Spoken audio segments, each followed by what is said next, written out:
rahmat dan nikmat sehingga kita masih bisa berkumpul pada malam hari ini via online untuk melaksanakan salah satu kewajibannya, yaitu adalah menuntut ilmu. Kemudian salat serta salam semoga senantiasa terlimpahkan pada Nabiullah Nabi Muhammad SAW yang telah membawa Islam dari masa jahiliyah menuju yang penuh barokah sampai saat ini. Bapak Ibu yang insya Allah dirahmati Allah, alhamdulillah pada kesempatan kali ini perkenankan saya Faris Al-Fatoni selaku pembawa acara pada kajian malam hari ini akan menyampaikan susunan acara pada kajian online malam hari ini. Nah, untuk yang pertama yaitu pembukaan, kemudian yang kedua acara inti yang akan disampaikan oleh Al-Ustadz Gunawan Setiadi LCMA. Kemudian yang selanjutnya adalah sesi tanya jawab dan yang terakhir diakhiri dengan penutup. Bapak Ibu yang insya Allah dirahmati Allah SWT, untuk menyingkat waktu pada malam hari ini, marilah kita buka kajian malam hari ini dengan bacaan Ummul Kitab. Mari bersama-sama kita membaca Al-Fatihah. Wa'id Isnan Salasa. A'udzu billahi minasyaitonir rajim. Bismillahirrahmanirrahim. Alhamdulillahi rabbil alamin. Ar-Rahmanir-Rahim. Maliki yaumiddin. Iyyaka na'budu wa iyyaka nasta'in. Ihdinas siratal mustaqim. Siratal ladzina an'amta 'alaihim ghairil maghdubi 'alaihim waladdallin. Amin. Alhamdulillah, semoga dengan dibacakannya Al-Fatihah pada kesempatan kali ini memberikan tambahan barokah kajian pada malam hari ini. Bapak Ibu yang insya Allah dirahmati Allah SWT, untuk menyingkat waktu, menginjak acara yang kedua adalah acara inti, yaitu adalah tausiah yang akan disampaikan oleh Ustadz Gunawan Setiadi LCMA. Kepada beliau, waktu dan tempat kami persilakan. Bismillahirrahmanirrahim. Assalamualaikum warahmatullahi wabarakatuh. Alhamdulillah, nahmaduhu wa nasta'inuhu wa nastaghfiruhu wa nastahdihi wa na'udzu billahi min syururi anfusina wa min sayyiati a'malina. May yahdihillahu fala mudilla lahu wa may yudlil fala hadiyalah. Asyhadu an la ilaha illallah wahdahu la syarikalah wa asyhadu anna Muhammadan abduhu wa rasuluh. Allahumma shalli ala Muhammad wa ala alihi wa sahbihi ajmain. Amma ba'd, fa ya ikhwati fillah, tibtum wa taba sa'yukum wa mamsyakum wa tabawwa'tum minal jannati manzila.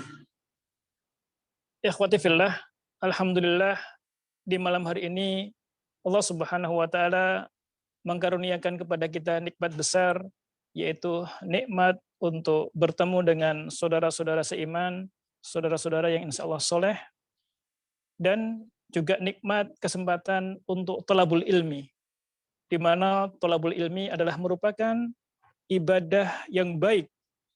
Bahkan Imam Syafi'i rahimahullah mengatakan bahwa thalabul ilmi adalah merupakan ibadah terbaik setelah ibadah yang Allah wajibkan kepada hambanya. Imam Syafi'i mengatakan, ma min syai'in ba'dal faraid afdhala min thalabil ilmi. Tidak ada sesuatu yang lebih mulia. Ya, tidak ada sesuatu yang lebih mulia setelah apa yang Allah wajibkan kepada hambanya, melebihi dari menuntut ilmu. Apalagi kita menuntut ilmu ini adalah merupakan menuntut ilmu agama, yang mana ilmu agama ini akan memberikan kebaikan kepada kita di dunia dan akhirat, dan juga ilmu agama ini akan mengangkat derajat kita, sebagaimana Allah menyatakan dalam Al-Quran, yarfa'illahu alladhina amanu minkum walladhina utul ilma darajat. Maka dengan kenikmatan-kenikmatan yang Allah karuniakan kepada kita ini, malah sama-sama kita syukuri, yaitu mensyukurinya dengan hati. Kita meyakini bahwa seluruh kenikmatan ini hanya dari Allah Subhanahu wa taala, dan kita syukuri dengan lisan, yaitu mengucapkan alhamdulillah ataupun zikir pujian kepada Allah yang lainnya, dan juga kita bersyukur dengan seluruh anggota badan, yaitu kita gunakan seluruh anggota badan kita ini untuk mendekatkan diri kepada Allah Subhanahu wa taala. Dengan syukur ini kita berharap Allah Subhanahu wa taala mengekalkan kenikmatan yang telah ada dan memberikan kenikmatan besar yang lainnya yang segera tiba. Allahumma amin. Salawat dan salam kita junjungkan kepada Nabi besar Muhammad SAW yang telah mengentaskan umat manusia dari zaman kegelapan menuju zaman yang penuh dengan cahaya iman dan Islam. Taib ikhwati fillah, tidak lupa kami mengingatkan diri kami sendiri dan juga ikhwah sekalian untuk sama-sama memperbaiki niat. Sama-sama kita perbaiki niat, sama-sama kita perbarui niat, sama-sama kita luruskan niat. Semoga ya apa yang kita lakukan di malam hari ini adalah merupakan ibadah yang dapat memberatkan timbangan kebaikan di hari kiamat nanti. Allahumma amin. Ikhwati fillah, hari demi hari berlalu, minggu demi minggu juga berlalu, bulan demi bulan berlalu. Dan Masya Allah, tidak terasa saat-saat seperti ini ya, adalah merupakan saat-saat yang luar biasa bagi kita, karena kita akan kedatangan tamu istimewa, yaitu bulan Ramadan. Tamu istimewa yang mana setiap Muslim mendambakan untuk bisa bertemu dengan tamu istimewa tersebut. Karena tamu ini membawa segudang hadiah kepada kita. Bahkan disebutkan ketika ia baru mengetuk pintu kita, yaitu ketika hilal itu baru muncul, itu dia setelah memberikan hadiah istimewa kepada kita, yaitu seluruh pintu surga dibuka, satu pun tidak ada yang ditutup, seluruh pintu neraka ditutup, satu pun tidak ada yang dibuka, dan setan dan jin dibelenggu. Oleh karena itu, ikhwati fillah, ya, dengan ya adanya tamu yang istimewa tadi, maka hendaklah kita menyikapi dengan baik dan benar. Nah, sebelum kita nanti masuk ke dalam kajian lebih dalam, kami ingin menyampaikan sebuah syair ya, atau petikan dari syair yang ditulis oleh Syekh Khalid Ahmad Abu Syadi. Syekh Dr. Khalid Ahmad Abu Syadi. Beliau menulis buku yang sangat mahal harganya. Beliau menulis buku yang tintanya adalah tinta air mata. Jadi dia menulis dengan perasaan sampai menetes air mata. Buku itu diberi judul Manitorik Ana Ramadan. Siapa yang sedang mengetuk pintu? Aku Ramadan. Jadi judul bukunya seperti itu. Manitorik Ana Ramadan. Siapa yang sedang mengetuk pintu? Aku Ramadan. Nah, di dalam buku itu, beliau mengawalinya dengan syair yang panjang. Dan syair ini sering dibaca oleh para ulama di Timur Tengah sebelum Ramadan tiba. Oleh karena itu, ini akan kami sampaikan ya di sini, meskipun kita hanya menyampaikan petikan daripada syair itu. Mudah-mudahan bisa memotivasi kita ya untuk banyak beramal ketika Ramadan, memotivasi kita untuk menyambut Ramadan sebaik mungkin. Beliau menulis ya syair sangat panjang ya. Di antara bait syair itu beliau mengatakan Ramadhanu zairun wa anta mazur fa aina wajibud diyafah. Ramadan bahrun wa'idun sahilun fakam sayablughu sayduka qabla bulugis sahil. Ramadan lu'lu'atun tantazruka fasdafil ayyam fa aina qasidul bahri hammam aina ghawasul miqdam. Ya uyuna jaffat min qillatid dam'i hadza mausimul matar. Ya kuluban aksa min hijaratin. Ya kuluban aksa min hijaratil jabal. Ihbiti min shiddatil wal. Ya nufusan ta'iha. Ya sukhusan khawiyah. Ya hiyari fi suharil muhlikah. Ramadanun Ramadhanu aqrabu amal, arja amal, akhiru amal, fagliku babal kasal, waftahu babal amal, hayya ilal amal, fauran ilal mali. Baik. Syair ini artinya, ya, Ramadan datang sebagai tamu, dan engkau adalah orang yang kedatangan tamu. Maka seberapa baik engkau menyambut kedatangannya. Beliau menganalogikan Ramadan sebagai tamu. Ya. Dan kita adalah orang yang kedatangan tamu. Kebiasaan kita ketika kedatangan tamu, pasti kita akan menyambut dengan sambutan yang hangat, sambutan yang istimewa.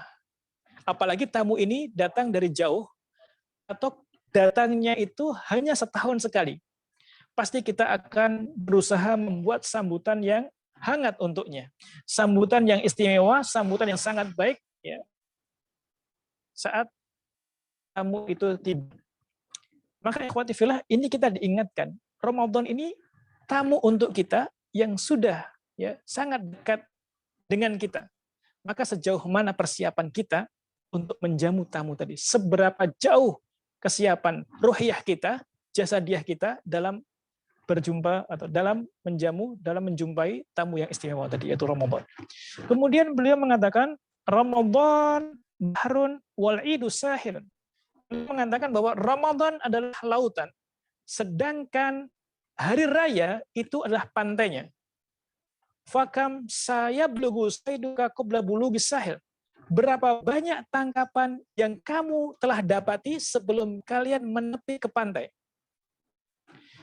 Beliau menganalogikan Ramadan itu sebagai lautan, karena di dalamnya banyak sekali sumber daya alam. Mau mencari permata di dalam, mutiara di dalamnya, mau mencari ikan-ikan yang besar di dalamnya, ya, dan lain sebagai sumber daya alam yang lainnya. Sedangkan Idul Fitri itu adalah pantai.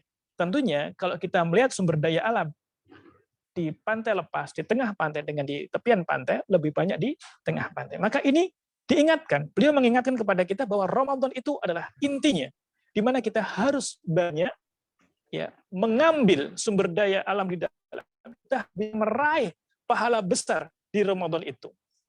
Sehingga ketika kita itu menepi, itu banyak tanggapan yang telah kita dapati. Ketika kita akan bertemu dengan Idul Fitri yang merupakan pantai, kita sudah memiliki tangkapan yang sangat banyak. Maka beliau mengingatkan, sibukkanlah dirimu di Ramadan yang merupakan lautan, jangan sampai terbalik. Kamu sibuk di Idul Fitri dan Ramadan, ya, artinya sibuk di Idul Fitri dan Ramadan engkau lupakan. Kita hanya mendapatkan ikan-ikan teri saja, atau ikan-ikan kecil saja. Ya. Yang tentunya harganya kalah dengan ikan koi. Ya. Kemudian beliau mengatakan, Ramadan lu'lu'atun tantadriku fi asdafil ayyam. Ramadan itu adalah mutiara yang menunggumu. Jadi beliau menganalogikan Ramadan sebagai mutiara. Siapa yang tidak ingin mendapatkan mutiara? Nah, mutiara itu akan diraih oleh para nelayan yang handal dan akan diraih oleh penyelam yang handal pula. Oleh karena itu beliau mengatakan Ramadan adalah mutiara, maka di manakah para pelaut ulung dan di manakah para penyelam yang pemberani? Maka ikhwati fillah, jadilah kita sebagai sebagai pelaut yang ulung yang mengarungi lautan Ramadan dan menyelaminya, kemudian kita mendapatkan mutiara-mutiara Ramadan, mendapatkan hadiah-hadiah istimewa dari Ramadan. Hanya bermain di tepian saja. Kemudian kita mengatakan, wahai mata yang kering, yang tidak pernah meneteskan air mata. Mungkin selama 11 bulan, mulai Syawal hingga Syaban, kita terlena dunia, tidak dekat kepada Allah. Jarang sekali air mata kita keluar dari mata. Maka ini Ramadan tiba sebagai musimul matar.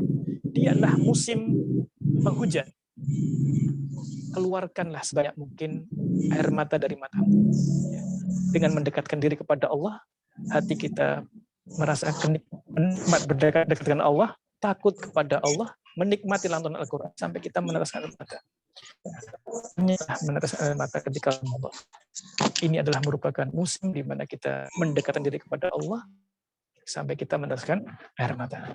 Nah, kemudian ikhwati fillah, beliau mengatakan, wahai jiwa yang gundah, insan yang lemah, Ramadan adalah harapan terdekat, harapan terbaik, harapan terakhir. Maka tutuplah pintu malas, bukalah pintu amal ibadah, mari kita beramal dan segera beramal. Ya. Yang kita masih malas untuk beribadah, ini sekarang ini musim kebaikan, ya, musim keutamaan. Maka segeralah kita berusaha untuk memperbaiki diri dan kemudian berusaha beramal sebanyak mungkin dan berkualitas di bulan Ramadan, sehingga nanti kita keluar di bulan Ramadan menjadi orang yang memiliki kualitas iman lebih baik daripada bulan-bulan sebelumnya. Nah, terkait dengan Ramadan ini, ya, sebagaimana yang kita ketahui bersama adalah merupakan hulu bulan yang paling utama. Tentunya dalam menyambutnya, dalam menyikapinya, kita harus membuat tahapan-tahapan. Sehingga dalam menyambutnya kita benar, dan saat bertemu dengannya, kita benar-benar menjadi orang yang benar menyambut tamu tadi itu, dan saat kita itu berpisah dengannya, kita juga melepas dengan cara yang benar. Oleh karena itu, pada kajian di malam hari ini, kita akan membahas pada 3 tahapan. Yang pertama adalah tahapan sebelum Ramadan.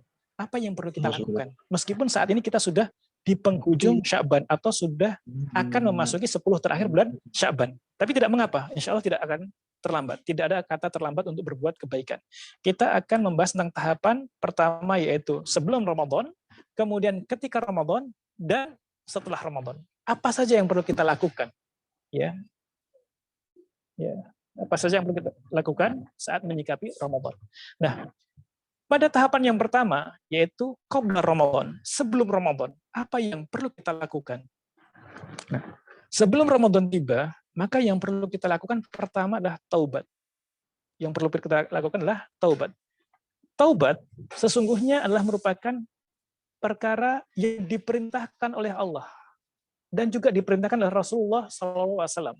Dan ini tidak dikhususkan di bulan Sya'ban, tetapi taubat itu diperintahkan di setiap saat.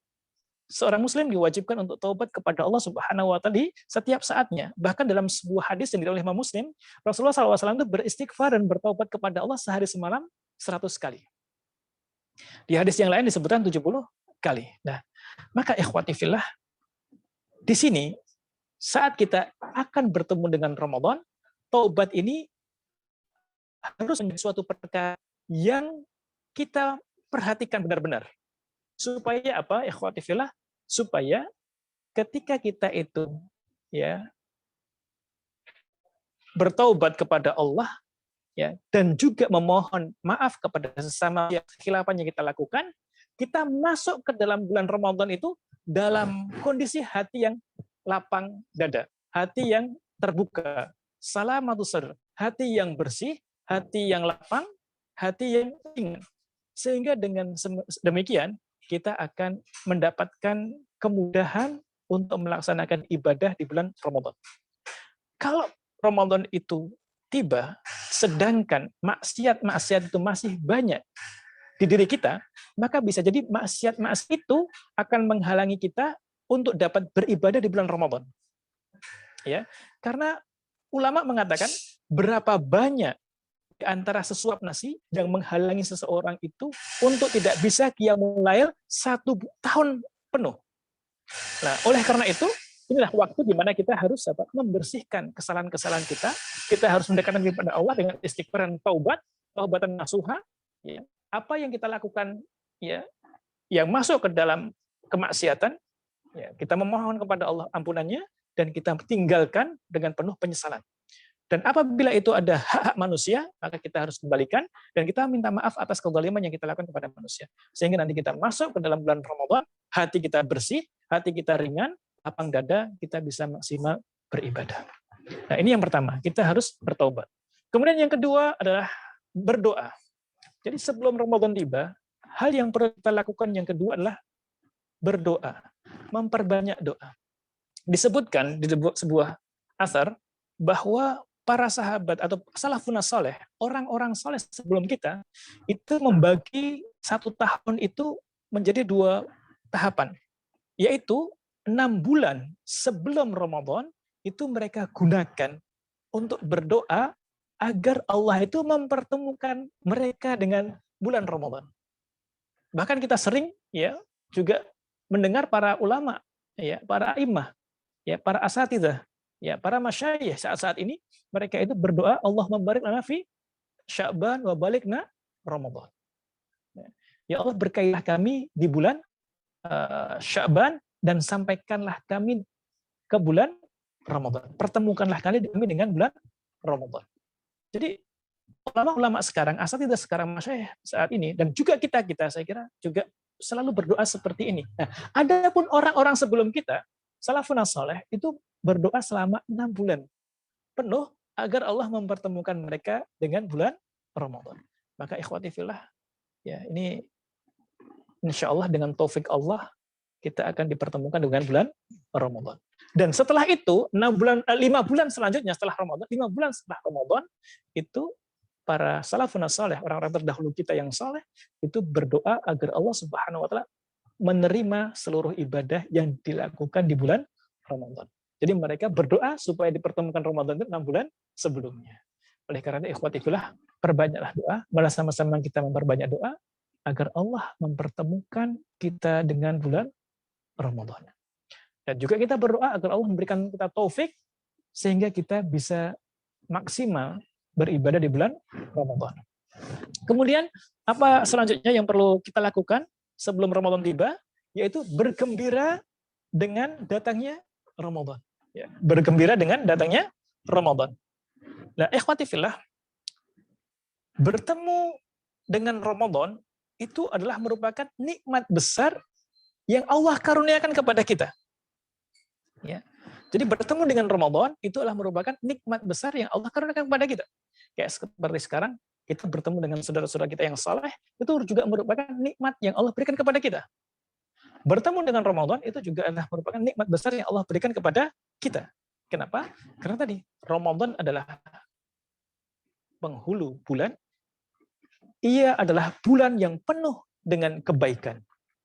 Mausimul khair. Jadi di dalamnya itu adalah terdapat banyak sekali kebaikan. Ya. Musim kebaikan. Setiap amal pahalanya itu dilipat gandakan. Maka ikhwati fillah, ya, ketika Ramadan itu akan tiba, ya, dan dia sangat dekat dengan kita, maka kita harus bergembira menyambutnya. Tidak boleh seorang muslim itu merasa berat, sebentar lagi Ramadan, tidak bisa seperti ini, tidak bisa seperti itu. Sebentar lagi Ramadan tiba, maka sekarang kita harus travel dahulu, kita jamak takdim untuk makan minuman yang enak, ya. Itu nggak boleh. Kita harus menunjukkan kegembiraan kita harus merasa gembira dengan datangnya musim kebaikan ini. Dan inilah yang dilakukan oleh orang-orang terdahulu dan juga Rasulullah SAW. Ikhwati fillah, perhatikan. Rasulullah SAW itu ketika Ramadan akan tiba, itu sering menunjukkan kegembiraannya dengan ungkapan beliau, marhaban bil mutahhir, ketika bertemu dengan para sahabat. Selamat datang, wahai penggugur dosa. Selamat datang, wahai pensuci kesalahan-kesalahan. Itu Rasulullah SAW sampaikan di depan para sahabat, menunjukkan kegembiraan baginda ketika Ramadan akan tiba. Bahkan di dalam sebuah hadis sahih disebutkan ketika Ramadan tiba, Rasulullah SAW menunjukkan kegembiraannya qad ja'akum syahrun mubarak. Telah datang kepada kalian bulan yang penuh berkah. Di mana Allah Subhanahu wa taala mewajibkan kepada kita untuk berpuasa. Setan-setan dibelenggu, begitu juga dengan jin, kemudian seluruh pintu surga dibuka, satu pun tidak ada yang ditutup, dan seluruh pintu neraka ditutup, tidak ada yang dibuka, dan setiap malam Allah akan membebaskan hambanya dari api neraka. Jadi beliau menyatakan qad ja'akum syahrun mubarak, telah datang kepada kalian bulan yang penuh dengan berkah. Nah, jadi ikhwati fillah, perhatikan. Rasulullah mengajarkan kita bertemu dengan Ramadan, ya, atau menyambut Ramadan dan penuh kegembiraan. Jangan sampai salah, Ketika orang datang kepada kita yang belum tentu memberikan kebaikan kepada kita, kita senang sekali menyambutnya, senang sekali kedatangannya, tapi Ramadan yang datang dengan begitu banyaknya hadiah istimewa kepada kita, kita menyambutnya dengan ya, dingin dan lain sebagainya. Baik. Kemudian ikhwati fillah, untuk selanjutnya, apa yang perlu kita lakukan sebelum Ramadan tiba? Yaitu mengqadha puasa wajib kita, ya, atau menyelesaikan kewajiban mengqadha puasa Ramadan yang lalu. Jadi ikhwati fillah, bagi kaum wanita yang setiap bulan pasti kedatangan tamu, dan tentunya ia juga kedatangan tamu di bulan Ramadan tahun lalu, ya, maka haram baginya untuk berpuasa. Orang yang kedatangan tamu, wanita yang haid, haram untuk berpuasa. Bisa jadi 6 hari, 7 hari, atau lebih daripada itu. Nah, oleh karena itu, sebelum datang Ramadan berikutnya, tahun lalu 1441, sekarang 1442, sebelum datang Ramadan 1442 ini, bagi kaum wanita yang masih memiliki kewajiban untuk mengqadha puasa, segeralah untuk mengqadha. Bukan hanya wanita saja, juga kita misalkan dulu dalam keadaan safar atau dalam keadaan sakit, ya sakit yang ada harapan untuk sembuh, dan memiliki hutang puasa, maka sebelum Ramadan tiba kita harus menyelesaikan hutang kita. Kita harus mengqadha itu karena hukumnya adalah wajib. Dalam sebuah hadis disebutkan, ikhwati fillah, hadis dari Abi Salamah, beliau berkata, sami'tu Aisyah radhiyallahu anha taqul, kana yakunu alayya shaumu min Ramadan, fama astati'u an aqdiyahu illa fi Sya'ban. Diriwayatkan Imam Bukhari dan juga Imam Muslim. Jadi kata Abu Salamah, beliau berkata, aku mendengar Aisyah berkata, saya ya memiliki hutang puasa di bulan Ramadan tahun lalu, dan saya tidak bisa mengqadhanya kecuali di bulan Sya'ban sebelum datang Ramadan berikutnya. Nah, Al-Hafidh Ibnu Hajar, beliau dalam syarahan hadis ini, beliau mengatakan ya bahwa dapat diambil pelajaran dari apa yang telah dilakukan Ummul Mukminin Aisyah radhiyallahu anha, bahwa seorang muslim, seorang mukmin harus berusaha menyelesaikan kewajibannya, yaitu untuk membayar hutang puasa Ramadan yang lalu atau mengqadhanya sebelum datang puasa di bulan Ramadan berikutnya. Nah, ini bulan Sya'ban, masih ada sisa beberapa hari lagi. Bagi kita yang masih memiliki hutang puasa, maka segeralah untuk melunasinya. Dan tidak mengapa, karena juga berdasar pada hadis tadi, Ummul Mukminin mengqadhanya di bulan Sya'ban sebelum Ramadan berikutnya tiba. Nah, jangan sampai taksir, jangan sampai menyia-nyiakan, jangan sampai terlena, jangan sampai lalai. Kalau nanti kita lalai, tidak mengqadha dan datang Ramadan berikutnya, kita diwajibkan untuk berpuasa Ramadan, kemudian kita harus mengqadha ya di Syawal atau bulan-bulan selanjutnya. Ya, tetapi di situ meskipun kita mengqadha, tapi di situ ada dosa yang kita dapati karena kita lalai dalam mengqadha puasa Ramadan tahun sebelumnya. Nah, jadi ini merupakan suatu hal yang perlu mendapatkan perhatian bagi kita semuanya yang masih memiliki hutang ya mengqadha puasa Ramadan tahun lalu. Kemudian yang kelima, apa yang perlu kita lakukan sebelum Ramadan tiba, yaitu belajar fikih puasa. Belajar fikih puasa. Jadi, ikhwati fillah, sebelum Ramadan tiba ini, hendaklah kita berusaha mempelajari fikih siam, fikih puasa. Kita belajar tentang keutamaan Ramadan. Sehingga ketika kita itu memahami tentang fikih puasa, kita itu dapat beribadah di bulan Ramadan dengan ibadah yang berkualitas, ibadah yang baik sesuai dengan ajaran Rasulullah SAW. Ya, jadi kita harus mempelajari fikih siam dan keutamaan Ramadan. Dengan mempelajari itu, kita bisa beribadah di bulan Ramadan, baik itu puasa ataupun ibadah yang lainnya, ibadah yang berkualitas dan sangat baik yang sesuai dengan tuntunan Rasulullah SAW.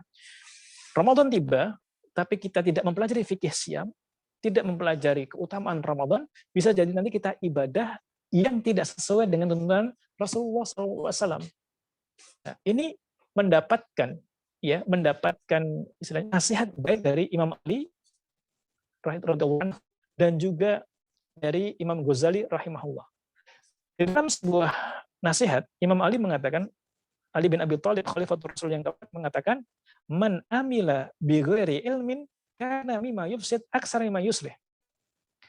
Barang siapa yang melakukan sebuah amal, ya, amal ibadah tanpa didasari ilmu, maka dia akan banyak mendatangkan kerusakan dan banyak mendatangkan kemudaratan daripada mendatangkan kemaslahatan atau kebaikan. Begitu juga Imam Ghazali mengatakan al-amil bi ghairi ilmin kasair ala ghairi tariq. Yufsid aksar mimma yuslih. Imam Ghazali mengatakan orang yang melakukan ibadah tanpa didasari ilmu, maka dia itu seperti orang yang berjalan tidak di atas jalannya. Maka hanya banyak mendatangkan kerusakan daripada kebaikan. Maka ikhwati fillah, alangkah baiknya saat-saat ini kita mempelajari fikih puasa dan juga fikih tentang keutamaan Ramadan, dan ini kita lakukan bersama keluarga kita. Berikanlah waktu khusus beberapa hari ke depan ini bersama keluarga, duduk bersama, memahami fikih puasa dan keutamaan Ramadan, sehingga nanti kita bisa maksimal ibadah di bulan Ramadan sesuai dengan tuntunan Rasulullah SAW. Kemudian ikhwan fillah, apa yang perlu kita lakukan sebelum Ramadan? Yaitu memperbanyak puasa. Ya, memperbanyak puasa. Dalam sebuah hadis, Aisyah radhiyallahu anha mengatakan, karena Rasulullah SAW yasumu hatta naqulu la yuftir, wa yuftiru hatta naqulu la yasum. Fama ra'aitu Rasulullah SAW istakmala siyama syahrin qattun ila Ramadan. Wa ma ra'aitu aksara siyaman minhu fi Sya'ban. Kata Aisyah radhiyallahu anha, beliau mengatakan, Rasulullah SAW itu sering berpuasa sampai kami mengatakan Rasulullah tidak pernah berbuka atau tidak pernah tidak berpuasa. Dan kami melihat Rasulullah SAW tidak berpuasa sampai kami mengatakan Rasulullah jarang berpuasa. Aisyah mengatakan, dan saya tidak pernah melihat baginda SAW menyempurnakan puasa 1 bulan penuh kecuali Ramadan, dan saya tidak pernah baginda SAW memperbanyak puasa yang lebih banyak daripada bulan Sya'ban. Jadi selain bulan Ramadan, puasa atau selain puasa wajib, Rasulullah banyak berpuasa di bulan Sya'ban. Nah, apa kata ulama?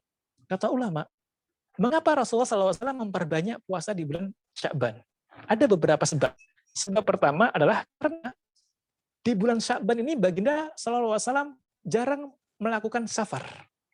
Ya, oleh karena itu Rasulullah ingin memperbanyak puasa, di mana bulan-bulan sebelumnya banyak safar, sehingga tidak banyak berpuasa sebagaimana hadis Aisyah tadi itu, ya, maka perbanyak puasa di bulan Sya'ban yang Rasulullah jarang melakukan safar. Juga di sini ya disebutkan bahwa Rasulullah SAW memperbanyak puasa di bulan Sya'ban itu karena apa? Karena Ummul Mukminin Aisyah radhiyallahu anha itu puasa di bulan Sya'ban. Beliau juga ingin memperbanyak puasa di bulan Sya'ban. Aisyah itu berpuasa di bulan Sya'ban untuk mengqadha puasa Ramadan sebelumnya. Maka Rasulullah SAW juga ingin berpuasa di bulan Sya'ban. Juga disebutkan Rasulullah memperbanyak puasa Sya'ban karena apa ikhwati fillah? Karena ini sebagai persiapan untuk menyambut bulan Ramadan. Ya. Nah, berdasar pada ini, Ibnu Rajab mengatakan bahwa puasa di bulan Sya'ban itu kedudukannya seperti sholat sunnah rawatib. Yang mengiringi apa? Sholat-sholat wajib. Yang memiliki fungsi untuk menyempurnakan kekurangan dalam sholat fardu. Nah, ini karena fungsinya sama dengan sholat rawatib tadi itu, maka dia fungsinya untuk menyempurnakan kekurangan-kekurangan yang ada pada puasa di bulan Ramadan. Maka beliau juga mengatakan ini juga menunjukkan ya bahwa puasa Sya'ban adalah merupakan puasa yang paling utama ya setelah puasa Ramadan. Karena dia berdampingan dengan puasa wajib. Ini Ibnu Rajab mengatakan demikian. Nah, ikhwati fillah, selanjutnya apa yang perlu kita lakukan sebelum Ramadan atau apa yang perlu kita lakukan dalam menyambut Ramadan, yaitu memperbanyak membaca Al-Qur'an, ya. Memperbanyak membaca Al-Qur'an. Nah, ikhwati fillah, kita semuanya mengetahui bahwa Ramadan adalah merupakan bulan diturunkannya Al-Qur'an. Syahrul Ramadan, Allah berfirman, a'udzubillahi minasyaitonir rajim, syahrul Ramadan alladzi unzila fil Qur'an hudal linnasi wa bayyinatin minal huda wal furqan. Bahwa Allah Subhanahu menyebutkan bulan Ramadan adalah bulan diturunkannya Al-Qur'an. Ramadan ini adalah merupakan bulan Al-Qur'an.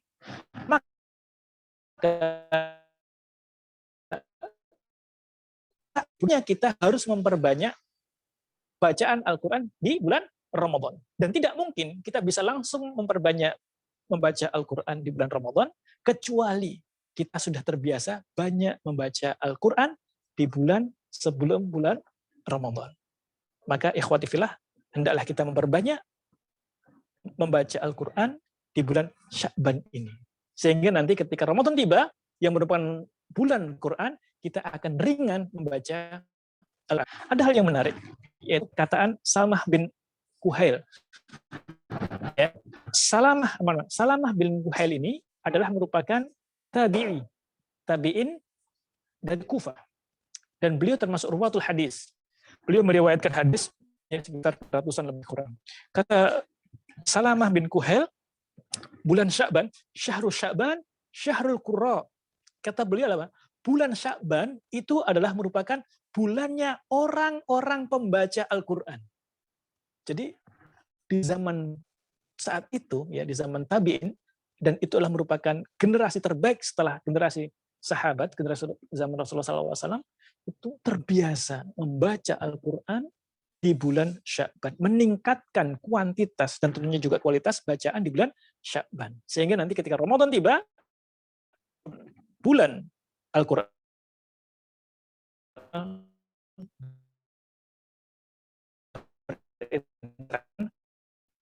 status tadi itu kataan Al-Faqih Abu Bakar Al-Balkhi. Ini adalah perkataan yang sangat menarik. Apa kata beliau? Beliau mengatakan masal Sya'ban kal ghaim, ya. Wa masalu Sya'ban masal ghaim. Wa masalu Ramadan masalul matar. Wa man lam yazra wa yaghris fi Rajab wa lam yaski fi Sya'ban fa kaifa yuridu ayah sudah fi Ramadan. Kata Al-Faqih Abu Bakar Al-Balkhi, bulan Rajab ibarat angin. Bulan Sya'ban itu ibarat mendung. Sedangkan bulan Ramadan itu ibarat hujan. Maka barang siapa tidak mengolah sawah dan tidak menanam benih di bulan Rajab dan tidak mengairinya di bulan Sya'ban, maka bagaimana ia bisa panen di bulan Ramadan? Maka ikhwati fillah, perbanyaklah baca Quran di bulan Sya'ban. Nanti ketika bulan Ramadan kita lebih bisa memperbanyak membaca Al-Quran dan kita akan panen kebaikan-kebaikan dari bacaan Quran di bulan Ramadan. Perhatikan Rasulullah mengatakan, man qara'a harfan min kitabillah falahu bihi hasanah wal hasanatu bi asri amsalihah la aqulu alif lam mim harfun walakin alifun harfun wa lamun harfun wa mimun harfun. Masyaallah. Ya. Rasulullah mengatakan, barang siapa yang membaca satu huruf Al-Quran, maka dia mendapatkan kebaikan. Dan kebaikan itu dilipat gandakan 10. Dilipatkan 10 ganda. Saya tidak mengatakan alif lam mim satu huruf, tapi alif huruf, lam huruf, dan mim huruf. Jadi ketika kita membaca alif lam mim mendapatkan 30 kebaikan. Itu di hari-hari biasa seperti ini, apalagi di bulan Ramadan. Maka kita akan panen tadi itu dengan bacaan Quran kita. Panen pahala dengan bacaan Quran kita. Baik. Jadi ikhwati fillah, itu tahapan sebelum Ramadan. Amal-amal yang bisa kita lakukan sebelum Ramadan. Nah, sekarang amalan apa saja yang bisa kita lakukan di bulan Ramadan? Jadi, tadi tahapan pertama adalah sebelum Ramadan. Kemudian selanjutnya adalah ketika Ramadan. Apa yang perlu kita lakukan? Nah, ketika Ramadan, maka yang perlu kita lakukan pertama adalah puasa. Ibadah yang wajib kita lakukan adalah puasa. Ini kami diberi waktu 3-5 detik untuk merasakan kopi istimewa dari Cafe Murota. Ini saya tidak di endorse ini, cuma alhamdulillah ini saya tahu kopi Murota ini sangat enak, saya tak mencoba. Dan para ulama terdahulu, orang-orang salafun saleh itu selalu minum kopi atau sering minum kopi di malam hari untuk bisa qiyam di malam harinya, mendekatkan diri kepada Allah. Baik, bismillahirrahmanirrahim.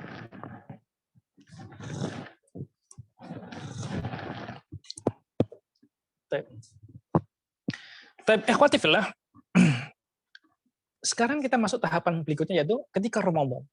Maka apa yang perlu kita lakukan? Yang pertama adalah puasa. Karena Ramadan adalah merupakan syahrus siyam, bulan puasa. Allah mewajibkan kepada kita semuanya untuk berpuasa di dalamnya. Ya ayyuhalladzina amanu kutiba alaikumusiyam kama kutibal ladzina min qablikum la'allakum tattaqun. Surat Al-Baqarah 183. Di mana bulan Ramadan adalah merupakan bulan puasa, Allah mewajibkan kepada kita. Sehingga dengan berpuasa itu, kita akan menjadi orang yang bertakwa. Keimanan kita, ketakwaan kita akan bertambah. Nah, Rasulullah SAW mengatakan di dalam hadis, ya, qad ja'akum syahrun mubarak, iftaradallahu alaikum siyamah. Telah datang kepada kalian bulan yang penuh dengan berkah. Allah Subhanahu wa taala mewajibkan kepada kalian untuk berpuasa di bulan itu. Nah, jadi di dalam bulan Ramadan ini yang perlu kita lakukan, pertama yang wajib adalah berpuasa. Dan puasa ini adalah merupakan ibadah yang sangat tinggi derajatnya di dalam Islam. Dan dia masuk dalam rukun Islam. Ibadah yang sangat besar pahalanya. Maka kalau kita melihat di dalam sebuah hadis qudsi, Rasulullah SAW bersabda, Allah berfirman, Kullu amali bani Adama lahu ila siyam, fa innahu li wa ana ajzi bihi. Kata Rasulullah, kata Allah Subhanahu wa taala, ya, setiap amal hamba, setiap amal anak Adam itu adalah untuknya kecuali puasa. Puasa untukku dan aku yang akan memberikan pahala. Ketika Allah mengatakan aku yang memberi pahala, ini menunjukkan dua hal. Yang pertama, pahala itu akan sampai kepada orang yang berpuasa dengan cepat, karena di sini Allah tidak memberikan perantara. Aku yang akan memberikan pahalanya. Langsung dari Allah Subhanahu wa taala menunjukkan bahwa begitu cepat pahala akan diterima oleh orang yang berpuasa. Dan yang kedua, ini menunjukkan bahwa pahala puasa itu sangat besar, karena Allah tidak menyebutkan berapa kali lipat kebaikan dari pahala puasa tadi. Kalau tadi membaca Al-Quran satu huruf, satu kali kebaikan, dan satu kebaikan dikalikan 10. Nah, kemudian ketika bersedekah, itu sampai 700 kali lipat, atau lebih daripada itu Allah sebutkan. Tetapi puasa ini Allah tidak menyebutkan, hanya menyebutkan, wa ana ajzi bih. Aku yang akan memberikan pahala. Ini menunjukkan bahwa pahala sangat besar yang akan diterima oleh orang yang berpuasa. Dan kita semuanya mengetahui bahwa puasa itu adalah merupakan ibadah yang penuh dengan kesabaran, dan ini ditekankan oleh Allah bahwa sabar itu akan mendapatkan, atau sabar itu merupakan ibadah yang pahalanya itu tidak terhingga. Innama yuwaffas sabiruna ajrahum bighairi hisab. Orang-orang yang sabar, di antaranya orang yang berpuasa, akan mendapatkan pahala yang tidak bisa dihitung. Dan ikhwati fillah, ya, hendaklah kita ya memahami ya pahala besar dari puasa ini, dan kita harus memahami bahwa puasa adalah wajib. Ramadan tiba kita harus berpuasa. Jangan sampai ya Ramadan tiba ya itu adalah merupakan bulan puasa, kita hanya berpuasa di 10 hari pertama Ramadan, selanjutnya hari-harinya seperti hari-hari biasa. Na'udzubillahi min dzalik. Kalau ada seperti itu di antara orang-orang dekat kita, mohon dinasihati, karena ini adalah merupakan ya bulan, atau Ramadan adalah bulan puasa, bulan penuh kebaikan. Maka sama-sama kita meraih kebaikan dari Allah Subhanahu wa taala. Kemudian yang kedua, apa ikhwati fillah yang perlu kita lakukan ketika Ramadan? Ya, pertama tadi puasa, yang kedua adalah zikir. Ya, zikir, ikhwati fillah, zikir itu adalah merupakan ibadah yang agung, ibadah yang istimewa, ibadah yang mudah, karena dia termasuk ibadah mutlaqah. Ibadah mutlaqah itu adalah ibadah yang tidak terikat dengan waktu dan juga tidak terikat dengan tempat. Maka kita boleh berzikir kapanpun, dan kita boleh berzikir dimanapun, kecuali di tempat yang dilarang oleh Allah Subhanahu wa taala dan dilarang oleh Rasulullah SAW. Maka kita boleh berzikir di pagi hari, di siang hari, di malam hari. Bahkan disebutkan kan Rasulullah SAW yazkurullah kulla ahyanihi. Rasulullah SAW selalu berzikir kepada Allah di setiap waktunya. Ya. Kita di sini bulan Ramadan hendaklah kita memperbanyak zikir ya, dan kita semuanya mengetahui bahwa banyak sekali zikir-zikir yang diajarkan oleh Rasulullah SAW. Dan lafadznya insya Allah tidak susah. Kita baca yang kita hafal, kalaupun kita ingin yang lebih banyak, yang kita buka lagi di kitab-kitab hadis, dan kita kalau masih ada yang belum kita berusaha untuk menghadiri Sya'ban ini, sehingga nanti ketika Ramadan bisa kita praktekkan. Jadi perbanyaklah zikir ketika Ramadan. Ya, memperbanyak zikir. Ya. Dan kita harus mengetahui bahwa setiap ibadah itu sebenarnya fungsinya untuk zikir, yaitu adalah untuk mengingat kepada Allah Subhanahu wa Ta'ala. Nah, terkait dengan zikir ini, lafaz-lafaz zikir sangat banyak. Di antaranya apa? Di antaranya Subhanallah, walhamdulillah, wala ilaha illallah, wallahu akbar. Ini adalah merupakan zikir yang kita sudah hafal. Maka ketika Ramadan tiba, perbanyaklah zikir ini. Dan ini adalah merupakan sebuah zikir yang sebenarnya tidak berat untuk kita lafadzkan, tapi buahnya sangat istimewa. Dalam sebuah hadis, Rasulullah SAW menyatakan, ya, lagi itu, Lailatul Usriya bi Ibrahim al-Khalil. Ketika Isra Mi'raj, saya bertemu dengan Nabi Ibrahim. Ya, kemudian kata Rasulullah SAW bahwa Nabi Ibrahim itu ya berkata, sampaikanlah salam, akri ala ummatika salam. Sampaikanlah salam kepada umatmu. Fa akhbirhum anna jannata thayyibata turbah wa azabatul ma wa yaqi'an. Sesungguhnya surga itu airnya sangat jernih. Tanahnya itu wangi, sangat baik, dan datarannya itu hamparan yang sangat luas. Kata Nabi Ibrahim, wa akhbirhum ya wa anna gharasaha subhanallah walhamdulillah wala ilaha illallah wallahu akbar. Dan sesungguhnya benih-benih surga itu adalah zikir tadi, subhanallah walhamdulillah wala ilaha illallah wallahu akbar. Maka ini ikhwati fillah, Ramadan tiba, perbanyaklah zikir ini. Baik itu di pagi hari, di siang hari, di malam hari. Baik kita di masjid, di rumah, dalam perjalanan ke kantor, dalam perjalanan tempat kita kerja, atau saat kita kerja, dan lain sebagainya. Karena dia termasuk ibadah mutlak. Ada lagi lafaz yang lainnya, subhanallah wa bihamdih, subhanallah azim. Dan ini juga sangat istimewa. Rasulullah SAW menyatakan, kalimatani khafifatani ala lisan, sakilatani fil mizan, habibatani ila rahman. Ada dua kalimat yang sangat ringan di lidah, sangat ringan di lisan, tapi memberatkan timbangan dan sangat dicintai oleh Allah Subhanahu wa Ta'ala, yaitu subhanallah wa bihamdihi, subhanallah azim. Ya, ikhwati fillah, saya kira banyak sekali hadis yang saya kira banyak sekali zikir yang telah kita hafal, yang semuanya diajarkan oleh Rasulullah SAW. Maka ketika Ramadan tiba, kita lafadzkan dan kita lantunkan, dan apabila kita merasa masih kurang, maka kita berusaha untuk menghafal. Masih ada waktu, ini masih di 10 terakhir, mau memasuki 10 terakhir Sya'ban, masih ada waktu untuk menghafal sekitar 10 hari. Dan ketika Ramadan tiba, kita sudah bisa mengaplikasikannya, dan mudah-mudahan kita semuanya dapat menuai daripada ibadah zikir kita. Kemudian ikhwati fillah, apa yang kita harus lakukan ya di Ramadan? Yaitu apa? Salat. Ya. Salat itu adalah tiang agama. Di dalam hadis sahih Rasulullah mengatakan, Rasul amri al-Islam wa amuduhu as-salah wa dzirwatu sanamihi al-jihadu fisabilillah. Bahwa pokok segala urusan itu adalah Islam, sedangkan tiangnya itu adalah salat. Nah, salat adalah merupakan tiang agama. Ya. Dan ia juga merupakan rukun Islam, bahkan rukun Islam yang kedua. Dan salat adalah merupakan amalan yang Allah cintai. Dan salat adalah merupakan amal yang pertama akan dilihat di hari akhirat nanti. Ya. Oleh karena itu, wajib bagi kita di bulan Ramadan mendirikan salat 5 waktu. Dan bukan hanya di Ramadan saja, tetapi juga di luar Ramadan. Karena itu adalah salat yang sifatnya fardu wajib, fardu ain.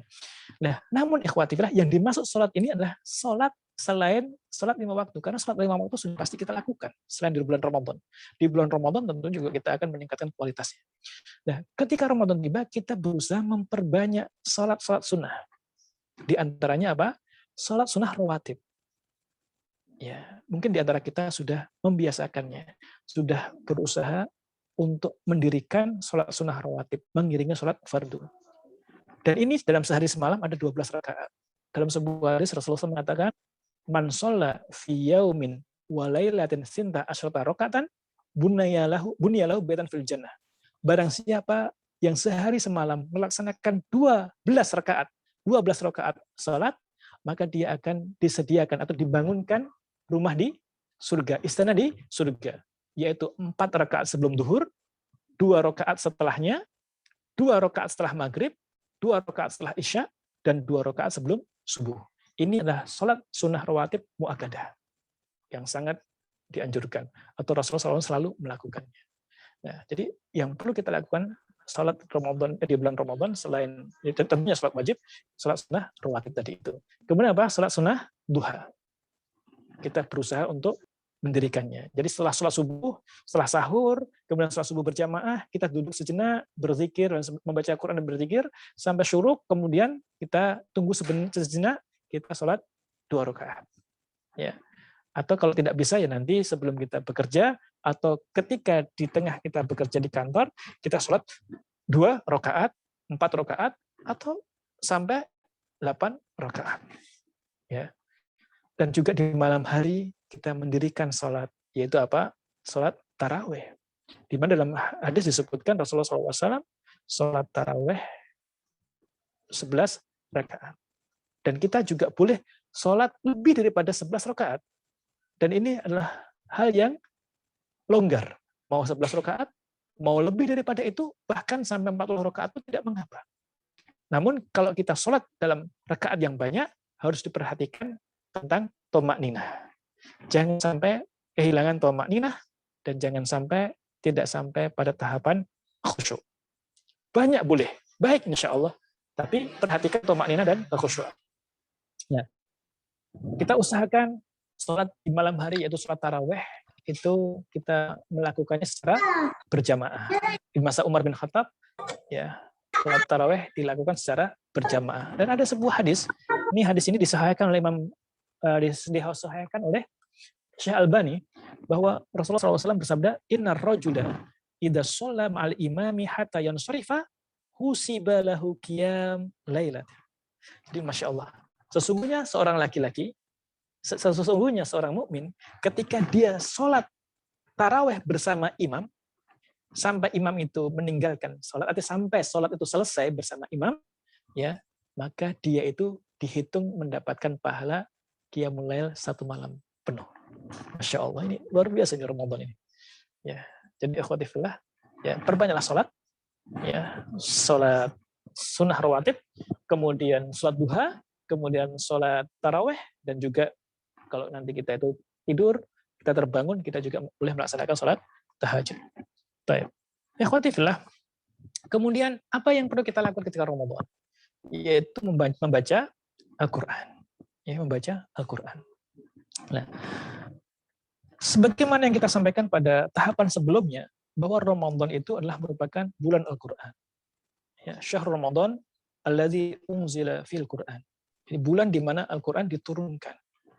Maka ikhwati fillah, ketika kita memahami bahasa Ramadan adalah bulan Al-Quran, maka kita wajib, ya, kita berusaha untuk meningkatkan interaksi dengan Al-Quran, membaca Al-Quran sebanyak mungkin, ya, dengan kualitas yang baik.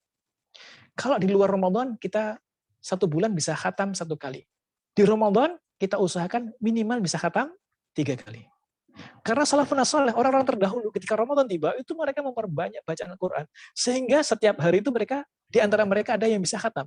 Kita, Masya Allah, Imam Asy-Syafi'i, ya, Imam Muhammad Idris Asy-Syafi'i, beliau itu ketika Ramadan sehari bisa khatam. Dan ketika 10 hari terakhir itu lebih daripada sekali, 2 kali khatam, yaitu ketika pagi dan ketika qiyamnya. Maka ketika salafun saleh itu menyikapi bacaan Ramadan seperti itu dengan bacaan Quran, maka kita semuanya berusaha untuk membaca Quran dengan baik. Ketika di bulan Ramadan, yang mana Ramadan itu adalah merupakan bulan Al-Quran, kita tidak bisa meningkatkan kualitas interaksi dengan Al-Quran, maka di bulan-bulan yang lainnya tentu lebih tidak bisa lagi kita berinteraksi dengan baik dengan Al-Quran. Maka ketika Ramadan kita bisa berinteraksi dengan Al-Quran dengan baik, insya Allah akan istiqomah di bulan-bulan selanjutnya. Ramadan tidak bisa, maka kita tidak bisa berinteraksi dengan Al-Quran di bulan-bulan yang lainnya. Dulu saya mendapatkan nasihat dari seorang ustadz, ya, guru kami, dan juga beliau adalah sahabat seperjuangan kami.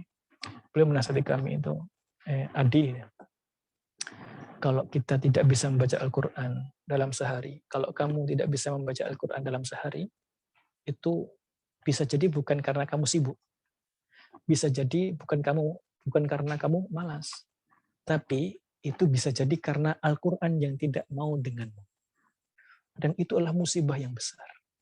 Nah, bulan Ramadan, bulan Al-Quran, kita tidak bisa berinteraksi dengan Al-Quran dengan baik, itu bisa jadi Al-Quran yang tidak mau dengan kita. Dan itu adalah merupakan musibah yang beri, فَإِنَّ لَهُ مَعِيشَةً ضَنْكَ نَحْشُرُهُمْ يَوْمَ الْقِيَامَةِ أَعْمَى. Ya Allah, na'udzubillah.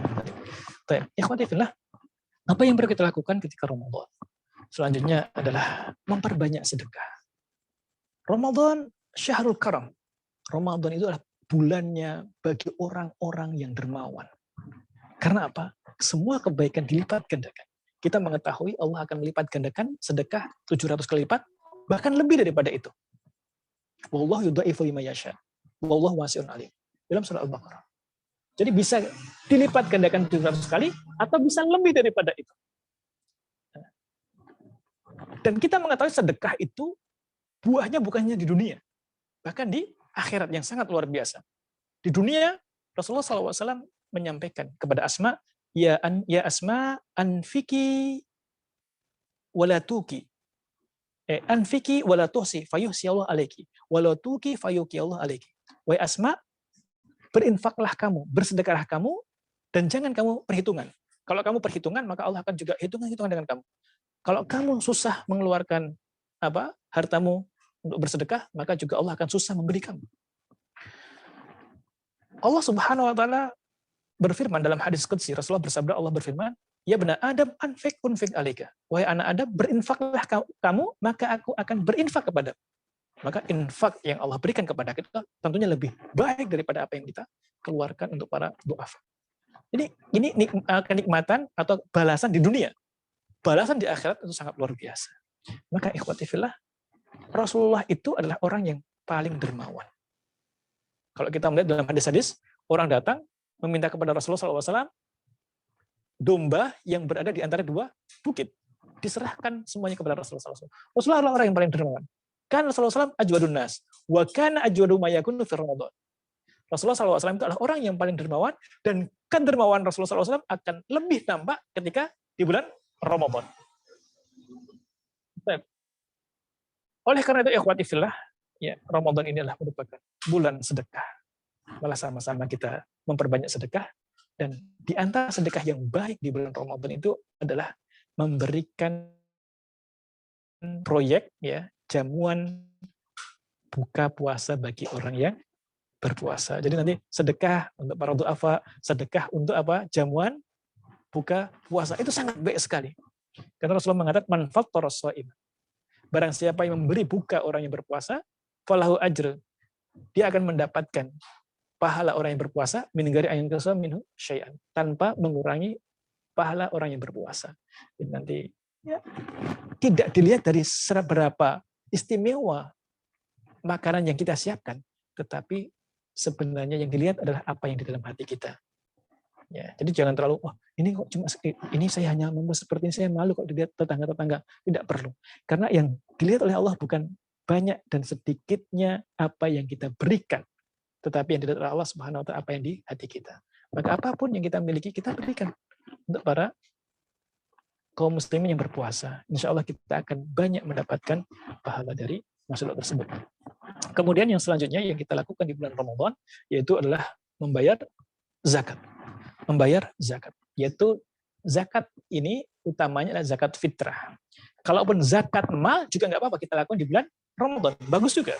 Ya, maka para muhsin, para agniya di Arab itu biasanya mengeluarkan zakat mal juga di bulan Ramadan, karena akan dilipat gandakan kebaikan di bulan Ramadan ini. Nah, terkait dengan zakat yang pertama tadi, zakat fitrah, ya, yang juga merupakan zakat jiwa. Zakat jiwa dan zakat kepala itu diwajibkan bagi setiap muslim. baik dia itu laki-laki ataupun perempuan, merdeka ataupun hamba, orang dewasa ataupun anak-anak. Dalam sebuah hadis ya dari Abdullah bin Umar radhiyallahu anhu ya, anna Rasulullah SAW farada zakatal fitri min Ramadan ala nas. So'an min tamrin, au so'an min syairin, al kulli hurin, au abdin, zakarin au unsa minal muslimin. Kata Abdullah bin Umar radhiyallahu anhu ya, bahwa Rasulullah SAW itu mewajibkan zakat fitrah ya di bulan Ramadan, satu sok kurma atau satu sok gandum bagi setiap orang merdeka ataupun hamba, laki-laki ataupun perempuan dari kaum muslim. Jadi seperti itu. Kita semuanya wajib mengeluarkan zakat fitrah ketika Ramadan. Nah, kita semuanya memahami bahwa zakat fitrah ini memiliki hikmah, yaitu di dalam hadis yang lain Rasulullah mengatakan, tuhratan lis-shaim minal lagwi warrafas wa ta'matan lil masakin. Ia adalah merupakan sebagai pensuci ya atau sebagai penyempurna puasanya orang yang berpuasa di bulan Ramadan dari kekejian baik itu dalam bentuk perbuatan ataupun perkataan, dan sebagai makanan bagi orang-orang yang tidak mampu. Maka ikhwati fillah, ini juga disebutkan ya bahwa ulama mengatakan zakat fitrah kedudukannya terhadap puasa Ramadan itu seperti kedudukan salat rawatib, sunnah rawatib terhadap salat fardu, akan menyempurnakan kekurangannya, akan menambah kekurangannya. Baik, ikhwati fillah, untuk selanjutnya adalah yang perlu kita lakukan di Ramadan adalah iktikaf. Ya, iktikaf ini adalah merupakan sunnah Rasulullah SAW ya, yang dilakukan selama Ramadan. Ya, artinya setiap Ramadan tiba, setiap Ramadan datang, maka Rasulullah akan iktikaf, dan itu baginda lakukan di 10 hari terakhir bulan Ramadan. 10 hari terakhir bulan Ramadan. Nah, ikhwati fillah, dalam sebuah hadis Aisyah radhiyallahu anha mengatakan, anna Nabi sallallahu alaihi wasallam kana ya'takiful ashrul awakhir min Ramadan hatta tawafahullah. Aisyah mengatakan, sesungguhnya Rasulullah SAW selalu beriktikaf di bulan Ramadan, yaitu di 10 hari terakhir bulan Ramadan, sampai Allah Subhanahu wa Ta'ala mewafatkan baginda Sallallahu Alaihi Wasallam.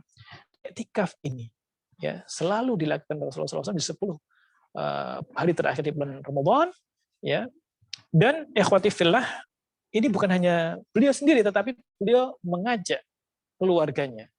Dalam hadis yang lain, kan Rasulullah SAW idza dakhala asra awakhir syaddal mi'dzar wa ahya lailah wa aiqadha ahlah. Kalau sudah masuk 10 hari terakhir bulan Ramadan, Rasulullah SAW mengencangkan ikat pinggangnya, Rasulullah SAW menghidupkan malam Ramadan 10 hari terakhir tadi dan mengajak keluarganya. Nanti i'tikaf ini kalau bisa kita ajak keluarga kita. Karena Rasulullah mengajarkan seperti itu. Apa yang kita inginkan daripada ini? Tentunya mencari ridha Allah dan mencari malam yang nilainya 1000 bulan. Ya, yaitu apa? Lailatul Qadar.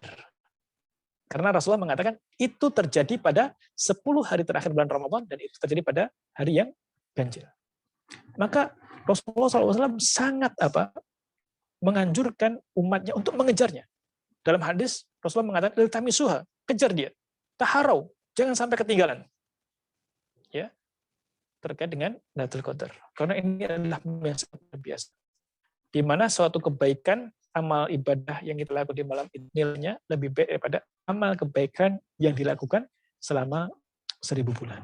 Dan ikhwati fillah, dalam hadis yang lain Rasulullah mengatakan, man qama lailatul qadr imanan wa ihtisaban ghufira lahu ma taqaddama min dzanbi.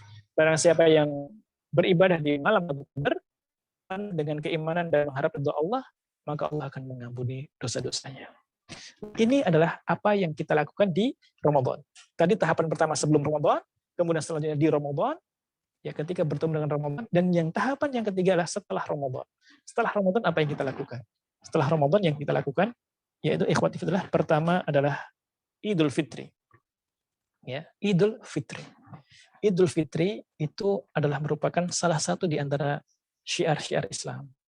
Maka hendaklah kita ya melaksanakan itu, karena itu adalah menunjukkan syiar Islam. Ya, hari raya kaum muslimin. Oleh karena itu adalah merupakan syiar Islam, dan itu adalah hari makan dan minum, hari penuh kegembiraan. Artinya ya, Yaumul Fitri adalah hari kegembiraan, maka Rasulullah SAW itu meminta seluruh para sahabat untuk bisa mengikuti Idul Fitri. Bahkan para anak-anak kecil dan wanita yang berhalangan untuk sholat pun, tidak boleh sholat pun, mereka juga dianjurkan untuk menuju ke tempat sholat, meskipun mereka tidak sholat, diminta untuk di belakang. Jadi kita menunjukkan kegembiraan ya, setelah hari Ramadan dengan berbagai macam ibadah yang kita lakukan, kita seperti itu, kita berusaha untuk ya temu dengan itu, kita keyakinan husnudzon bahwa Allah itu memberikan pahala Ramadan kepada kita, dan kita berhusnudzon kepada Allah bahwa Allah Subhanahu wa taala mengampuni dosa kita dan meningkatkan derajat kita. Kemudian yang kita lakukan di setelah Ramadan, puasa Syawal. Islam mengatakan man shoma Ramadan tsumma atba'ahu sittan min Syawal kana barang siapa yang berpuasa di bulan Ramadan dia diikuti puasa di bulan Syawal, maka dia seperti puasa satu kebaikan dikalikan 10 hari kalikan 100, tambah 6 hari kalikan 10, 60, 360. 6 puasa seperti 360 hari puasa mengikuti sunnah Rasulullah SAW, yaitu setelah Ramadan di bulan Syawal kita berpuasa, yaitu tanggal 3 atau tanggal yang jelas setelah tanggal 1, karena tanggal 1 tentunya kita tidak diperbolehkan untuk boleh tanggal 3, boleh tanggal 5, dan selanjutnya. Kita perlu perhatikan juga terkait dengan kebiasaan kita silaturahim, dan juga ada orang yang datang ke rumah kita, maka perhatikan ini, jangan sampai nanti kita ketika kedatangan tamu membuat mereka kurang berkenan karena kita berpuasa ya. Dan hendaklah kita bisa mempertimbangkan itu kapan kita berpuasa, sehingga silaturahim tetap berjalan dengan baik, penuh dengan kehangatan, dan kita juga tidak ketinggalan berpuasa 6 hari di bulan Syawal. Kemudian yang selanjutnya, apa yang perlu kita lakukan setelah Ramadan adalah memperbanyak doa. Sebagaimana salafun saleh 5 bulan setelah Ramadan, mereka memperbanyak doa agar Allah Subhanahu wa taala menerima segala amal kebaikan, amal ibadah yang mereka lakukan di bulan Ramadan. Maka nanti setelah Syawal, setelah kita Idul Fitri, ya, dan juga puasa atau puasa 6 hari di bulan Syawal dan selanjutnya, kita berusaha memperbanyak doa agar Allah Subhanahu wa taala menerima segala amal soleh yang telah kita lakukan di bulan Ramadan. Dan mudah-mudahan ikhwatillah Allah Subhanahu wa taala benar-benar mempertemukan kita dengan bulan yang penuh dengan keistimewaan, bulan yang penuh dengan hadiah, bulan yang penuh dengan kebaikan, dan semoga Allah Subhanahu wa taala memberikan taufik kepada kita sehingga kita bisa beramal soleh, maksimal ibadah di bulan Ramadan, kita keluar mendapatkan ampunan dari Allah, kita keluar dari Ramadan, kita mendapatkan peningkatan ketakwaan dan peningkatan derajat keimanan kepada Allah Subhanahu wa taala. Allahumma amin. Aku qouli hada, assalamualaikum warahmatullahi wabarakatuh.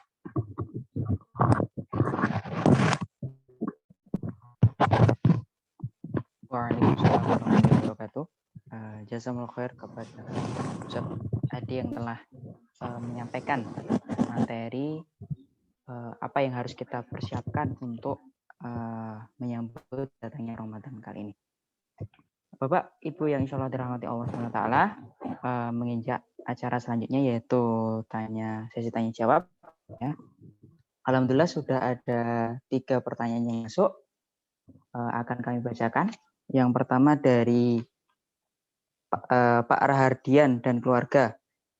Assalamualaikum Ustaz, mau bertanya, apakah bisa melakukan badal puasa Ramadan dalam puasa Senin Kemis untuk keluarga yang sudah meninggal?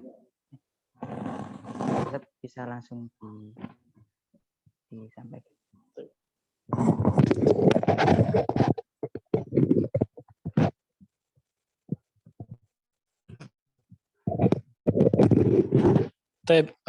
Ikhwati fillah, terkait dengan puasa ya, terkait dengan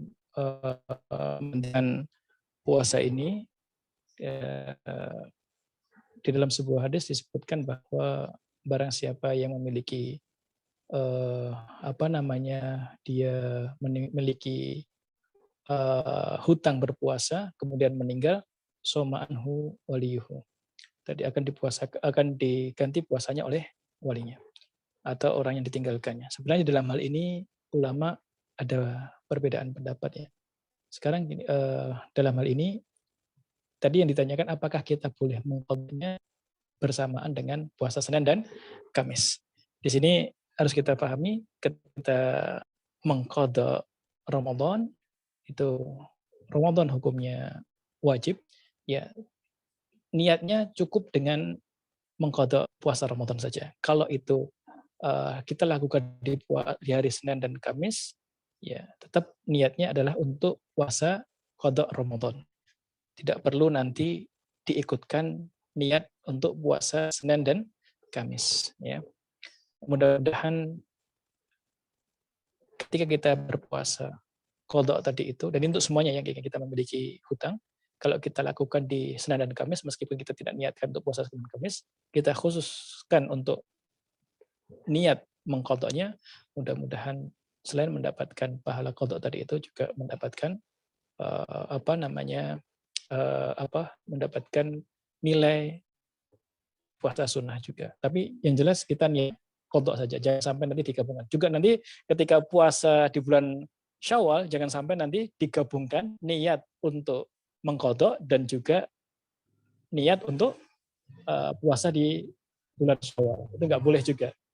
Kalau mau puasa 6 hari di bulan Syawal, puasalah dahulu, kemudian baru mengqadha dulu, kemudian puasa 6 hari di bulan Syawal. Jangan sampai nanti digabungkan.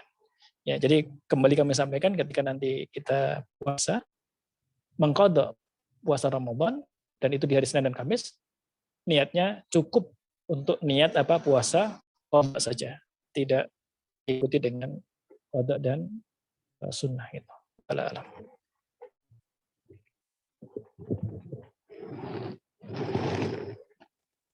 Sampun jelas nggih Pak Hardian dan keluarga terkait dengan pertanyaannya. Kemudian menginjak pertanyaan kedua Ustaz dari Pak Fatur Rahman. Assalamualaikum warahmatullahi wabarakatuh Ustaz, terkait vaksin COVID-19. Jika dilaksanakan sewaktu berpuasa secara fikih, apakah membatalkan ibadah puasa? Assalamualaikum warahmatullahi wabarakatuh. Waalaikumsalam warahmatullahi wabarakatuh. Baik, ikhwati fillah, sebenarnya kita harus memahami ya bahwa mubtilatus syiyam, hal-hal yang membatalkan puasa itu adalah memasukkan sesuatu ya ke dalam mulut ya, dalam mulut sampai pada perut ya. Nah, itu seperti itu. Jadi memasukkan sesuatu ke dalam mulut ya sampai masuk ke dalam perut kita. Nah, ini yang membatalkan. Baik itu yang kita masukkan adalah makanan ataupun minuman, itu yang membatalkan. Adapun memasukkan sesuatu dari selain jalan yang biasa masuknya makanan dan minuman, maka itu tidak membatalkan puasa. Misalkan vaksin ya, vaksin atau suntik ya, suntik di ya, suntik ataupun memasukkan dari vaksin itu tidak membatalkan karena dia dimasukkan dari jalan yang tidak biasa untuk masuk makanan minuman, maka diperbolehkan itu. Wallahu taala a'lam.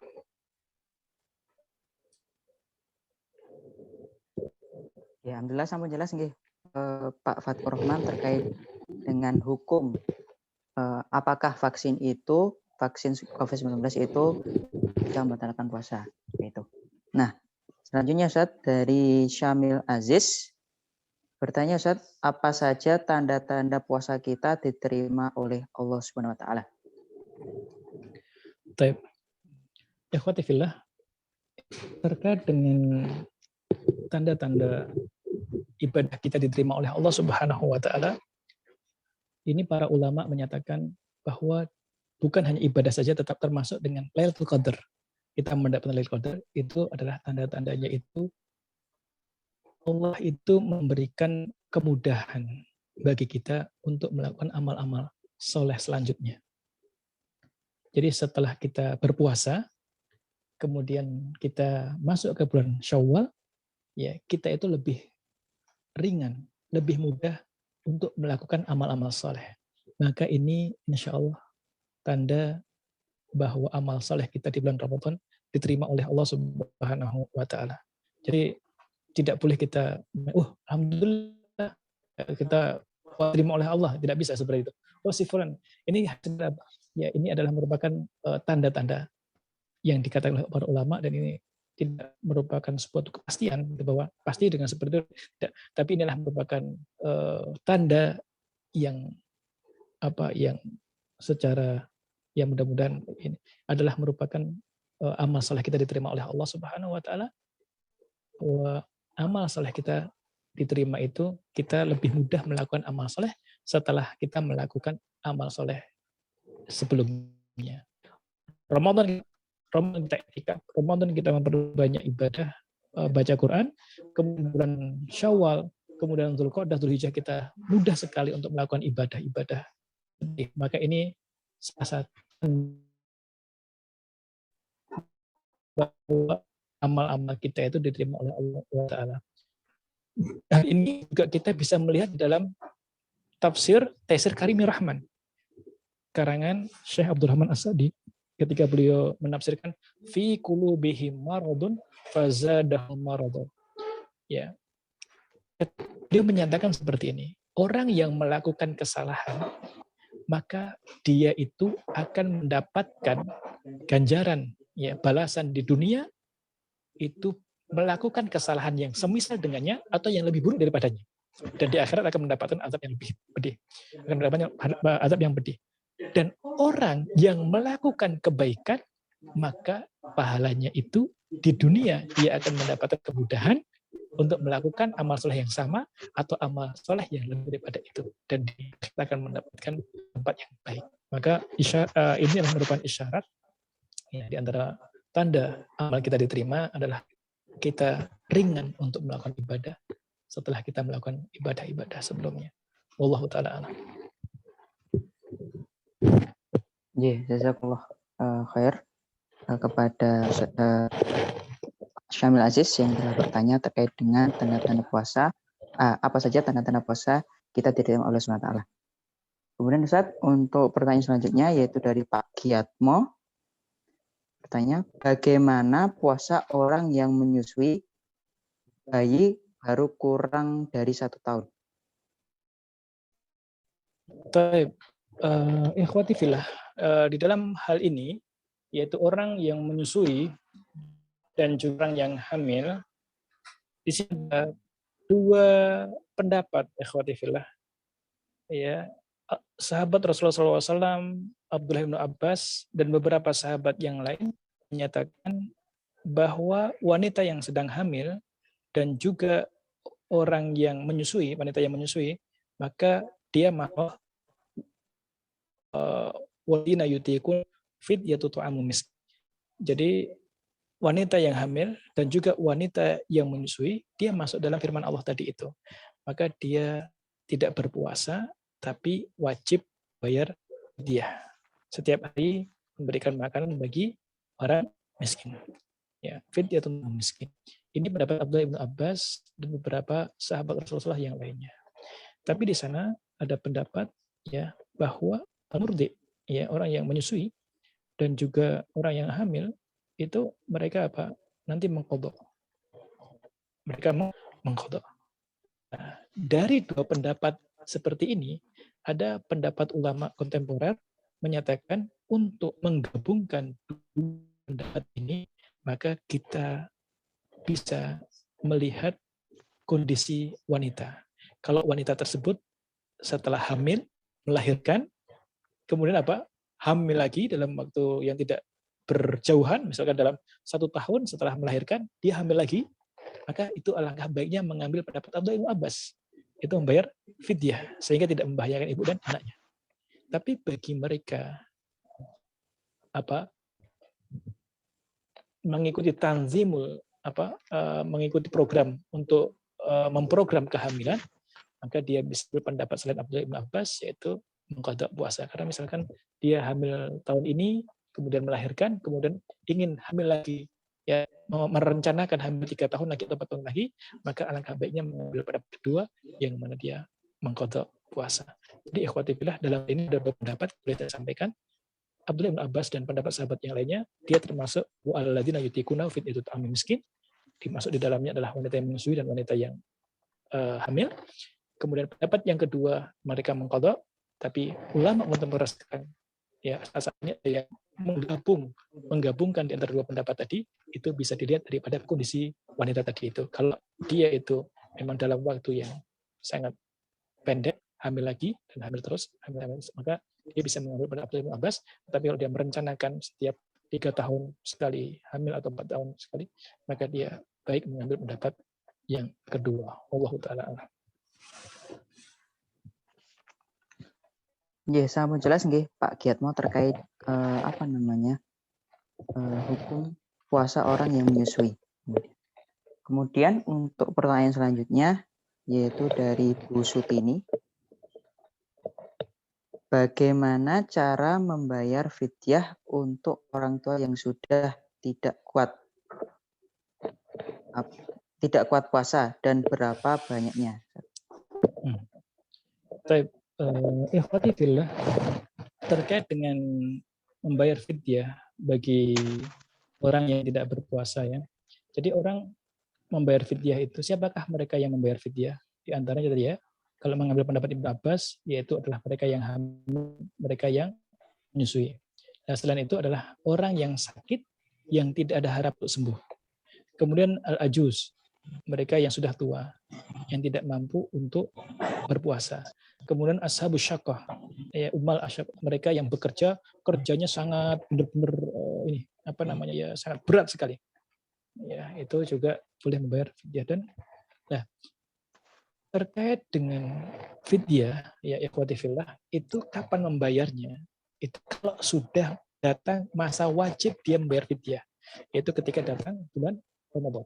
Misalkan di bulan Ramadan, ya ini kan 10 hari lagi atau 11 hari lagi, itu datang bulan Ramadan. Kemudian orang tersebut tidak mampu berpuasa karena dia sakit, yang tidak ada harapan untuk sembuh, atau dia orang yang sepuh, orang yang sudah tua. Maka nanti ketika dia tidak berpuasa di tanggal 1 sampai tanggal 10 atau sampai tanggal 29, boleh membayarnya di setiap hari tersebut atau mungkin diakhirkan. Nah, ketika diakhirkan itu, boleh caranya kita memanggil atau kita membagikan 29 orang yang tidak mampu makanan, atau kita mengumpulkan ya sejumlah 29 hari tersebut, 29 orang, ya kita kumpulkan mereka, kemudian kita memberikan makan kepada mereka. Nah, makanan ini, it'am ini, itu boleh dalam bentuk makanan yang atau bahan pokok, dan juga boleh kita memberikan dalam bentuk makanan yang telah matang, yang telah jadi. Karena salafun saleh juga ada mereka yang memberikan makanan ya dan disertai dengan daging. Artinya makanan yang sudah siap saji, sudah siap untuk dimakan. Nah, adapun besarannya ya kalau kita melihat ya itu adalah secukupnya untuk mereka memakan. Jadi kalau kita lihat ya bisa ya para sahabat itu atau para salafun saleh itu memberikan lebih kurang rubuk so ya, berarti sekitar 0, sekian ya, kilo atau sekian 0,7 kilo gitu kan, atau mungkin lebih kurang 1 kilo ya, atau 0,7 atau ya secukupnya untuk orang yang orang makan ya di zaman kita ini. Kita boleh memberikan bahan pokoknya ataupun kita boleh memberikan dalam makanan yang sudah siap saji, dan ini adalah baik kalau kita mengambil yang dua sehingga bisa langsung dimanfaatkan. Dan itu seperti itu ya. Jadi jangan sampai sekarang sudah bayar padahal Ramadannya. Jadi ketika sudah Ramadan tiba, datang masa wajib untuk membayar tadi itu tiba, baru kita membayarnya. Dan jangan direpel di awal, tapi usahakan masa wajibnya tadi ada berjalan gitu, baru kita memberikan it'am tadi itu. Ya, bisa misalkan di hari ke-10 kita memberikan 10 orang, ya, atau setiap hari kita memberikan atau langsung di akhir kita rapel tadi itu 29 orang atau 30 orang kita kumpulkan atau kita bagi-bagikan kepada 30 orang atau 29 orang. Wallahu ta'ala. Ya, sangat jelas nggih Bu Siti ini terkait dengan cara membayar fidyah untuk orang tua yang tidak kuat untuk berpuasa. Pertanyaan selanjutnya Ustaz dari Ibu Siswanti. Assalamualaikum warahmatullahi wabarakatuh. Ustaz mau bertanya, lebih mendahulukan mengqadha puasa apa puasa Syawal bagi wanita Ustaz? Sekian. Baik, ikhwati fillah, terkait dengan puasa qadha dan puasa Syawal, di sini sebenarnya juga ada dua pendapat ulama. Yang pertama, pendapat pertama itu adalah mengutamakan untuk puasa 6 hari di bulan Syawal baru mengqadhanya. Kenapa? Karena meskipun kalau dilihat dari sisi hukumnya mengqadha puasa itu wajib, tapi di sisi waktu ya, puasa di bulan itu waktunya terbatas, yaitu hanya bulan Syawal.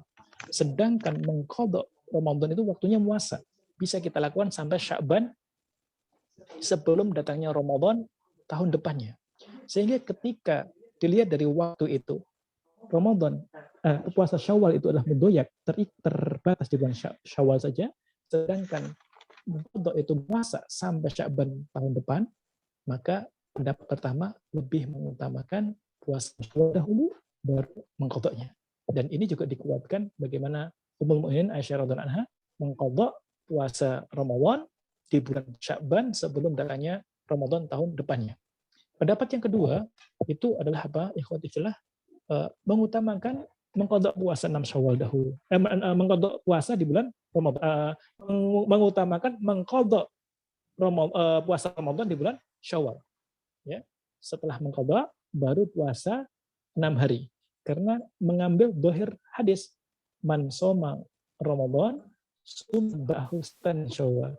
Siapa yang puasa Ramadan kemudian diikuti 6 Syawal, ya, jadi kalau belum mengqadha, itu bagi pendapat yang kedua, sepertinya dia tidak menyempurnakan puasa Ramadan. Padahal puasa Ramadan dahulu, baru ikuti 6 Syawal. Ini pendapat yang kedua. Oleh karena itu, ikhwatillah, di sini kita bisa melihat kondisi kita. Kalau kita memang, ya, bagi wanita itu khawatir ya, dengan adanya silaturahim, kedatangan tamu, kita juga ziarah saudara-saudara kita, halal bihalal kalau bahasa kita, kemudian nanti karena itu memakan waktu yang banyak, kemudian datang juga tamu, kalau diikuti mengqadha dan bulan Syawal tidak bisa 6 Syawal, maka ambillah pendapat yang pertama. Tidak mengapa. Kalaupun ternyata kita bisa puasa Syawal dahulu, puasa qadha dulu, kemudian baru Syawal, ya itu juga tidak mengapa. Dalam hal ini adalah longgar. Jadi kita lihat kondisi kita. Kalau kita termasuk orang yang belum, kita khawatir tidak bisa menyempurnakan ya 6 Syawal atau tidak bisa melaksanakan 6 Syawal, ya puasa 6 hari di bulan Syawal karena tadi banyak silaturahim dan juga mengqadha, maka ambillah pendapat pertama, puasa 6 Syawal dahulu baru mengqadha. Dan kalau seandainya kita bisa, kita yakin bisa puasa qadha dahulu baru Syawal, ya itu juga tidak mengapa. Ini adalah hal yang longgar, silahkan kita lihat dari kondisi kita dan kita melihat kebiasaan masyarakat kita. Wallahu ta'ala a'lam. Alhamdulillah sampai jelas Ibu Siswanti terkait dengan pertanyaannya. Bapak Ibu yang dirahmati Allah Taala, untuk memvariasikan tanya jawab pada malam hari ini, monggo silahkan yang hendak bertanya via on mic ya, silahkan dinyalakan mic-nya untuk sesi pertanyaan live. Monggo yang hendak bertanya silakan melambaikan tangan lalu kemudian untuk menyalakan mic-nya. Dari Pak Endro Prastoto, monggo dipersilakan.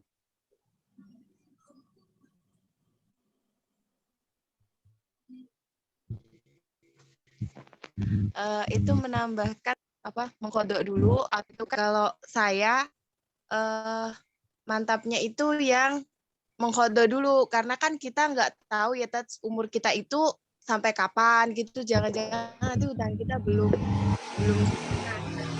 nggak apa-apa menggunakan tats gitu. Cuma untuk penguatan aja. Kalau saya selama saya menikah, itu seringnya setelah Ramadan langsung mengkodok, baru nanti ketika nyanda ya baru puasa sunah Syawal begitu. Matur nuwun. Yes.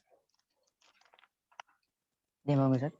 Ya, sebagaimana yang kita sampaikan tadi, bahwa dalam hal ini ada dua pendapat, maka sesungguhnya hal ini longgar, kita bisa mengambil pendapat pertama ataupun kedua, dan itu kita berusaha menyesuaikan dengan kondisi kita.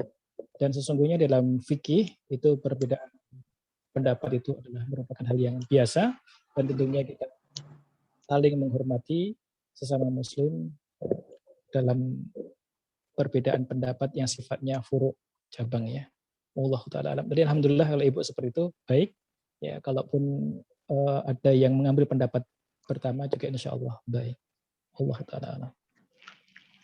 Ya, untuk penanya selanjutnya silahkan untuk melambaikan tangan kemudian lalu menyalakan mic-nya. Monggo silakan bagi yang hendak bertanya.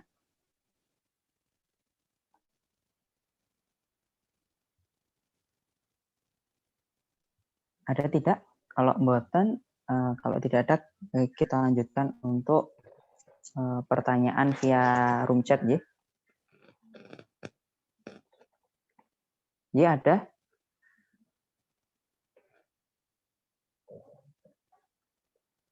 Dari Bu Sutarmi mungkin?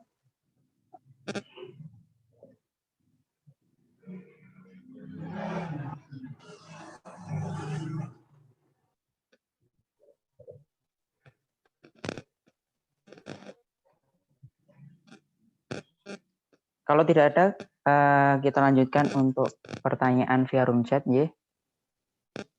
Dari Bu Purdiati. Assalamualaikum Ustaz. Mau bertanya, di antara ibadah tilawah dan hafalan, mana yang lebih utama dilakukan di bulan Ramadan? Dan jika di bulan Ramadan, mana yang lebih utama? Terima kasih. Wassalamualaikum warahmatullahi wabarakatuh. Mana yang lebih utama antara tilawah dengan hifdzul Quran? Ini semuanya adalah kebaikan, semuanya adalah keutamaan. Ya. Membaca Al-Quran seperti yang kita sampaikan tadi, barang siapa yang membaca satu huruf Al-Quran, maka dia akan mendapatkan satu kebaikan, dan setiap kebaikan itu akan dilipatkan 10 kali kebaikan. Jadi membaca Alif Lam Mim mendapatkan 30 kebaikan. Apalagi kalau kita baca di bulan Ramadan akan dilipatkan lagi. Nah, menghafal Al-Quran itu adalah merupakan hal yang sangat utama. Bahkan hafalan Al-Quran itu menentukan kedudukan kita di surga. Di dalam sebuah hadis, Rasulullah SAW mengatakan, qalu lisal jannah waratil kam fid dunya fil jannah taqra'uha. Rasulullah SAW menyatakan ya, akan diperintahkan kepada orang akan masuk surga untuk apa? Bacalah, yaitu membaca Al-Quran, dan naiklah, tekanlah. Sesungguhnya kedudukan kamu di surga itu berdasar pada yang kau baca. Jadi diperintahkan untuk membaca, yaitu apa yang dibaca? Hafalan Al-Qur'annya. Hafalan Al-Qur'an yang telah dihafal di dunia. Setiap membacanya diangkat. Dan kita hafal, maka disitulah kedudukan kita di surga. Oleh karena itu Aisyah radhiyallahu anha mengatakan jumlah tingkatan surga itu sebanyak ayat-ayat di dalam Al-Qur'an. Oleh karena itu membaca Al-Qur'an, menghafal Al-Quran juga sangat baik dan sangat banyak. Nah ini lihat kondisi kita juga. Termasuk orang yang cepat menghafal, ya, maka kita selain menggunakan Ramadan sebagai waktu membaca Al-Quran, juga kita usahakan waktu untuk menambah hafalan. Karena biasanya kalau dalam kondisi kita berpuasa, itu kita lebih mudah untuk fokus dan lebih mudah untuk menghafal. Kalau kita kenyang, maka susah untuk fokus dan cepat ngantuknya. Oleh karena itu, di waktu-waktu kita bisa membaca, gunakan untuk membaca. Di waktu-waktu kita bisa untuk menghafal, gunakanlah untuk menghafal. Bahkan bukan itu saja, ada yang lebih daripada itu, gunakan juga Ramadan untuk mempelajari Al-Quran, tadabbur Al-Quran. Karena Imam Ali mengatakan, la khaira, jadi tidak ada kebaikan. Ya, di dalam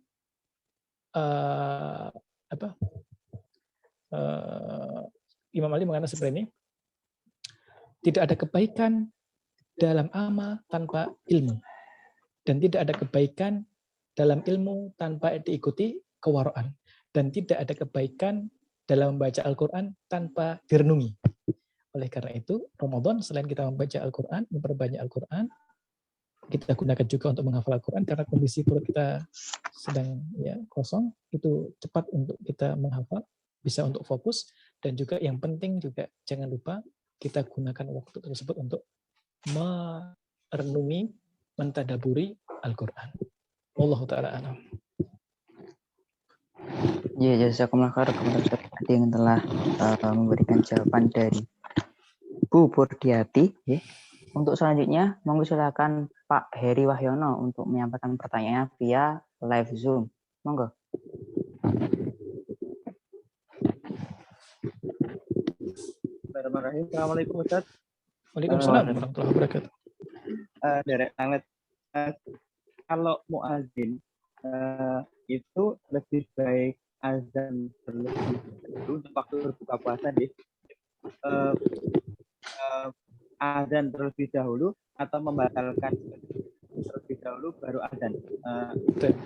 Yang lebih betul.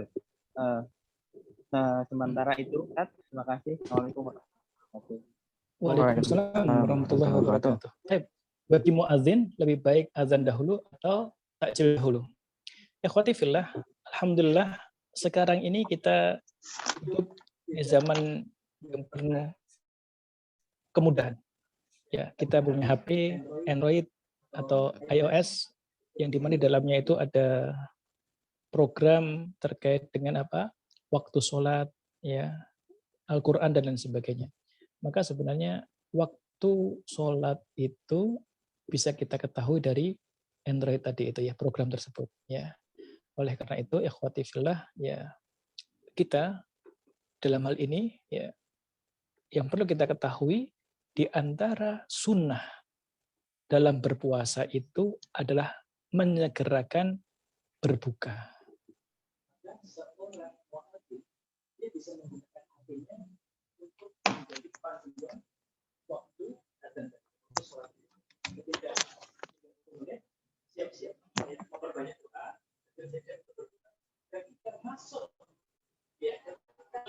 Waktu maghrib, maka takjil dahulu, yaitu makanlah 3 rutop, ya, atau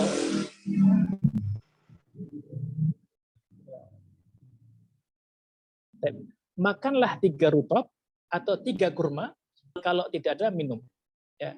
Karena apa? Rasulullah mengatakan, la yazalu ummati bi khairin ma'ajjalul fitr. Umatku selalu dalam kebaikan apabila menyegerakan buka puasa. Umatku selalu dalam kebaikan selagi mereka itu menyegerakan buka puasa. Maka ketika kita melihat di HP sudah masuk waktu maghrib, kita makan 3 rutop dahulu, atau 3 kurma, atau kalau tidak ada minum, maka cukup itu takjil, baru setelah itu kita adzan. Ya, kita adzan. Dan saya kira juga masyarakat di sekitar kita sudah familiar dengan program sholat di HP-HP-nya. Maka saya kira selain mereka itu ya, mendengar dari masjid, juga menjadikan program di HP itu sebagai acuan untuk masuk waktu sholat. Jadi kembali kami sampaikan, bukalah dahulu, ya takjil saja, tapi jangan buka dengan makanan besar. Kalau gitu nanti bisa jadi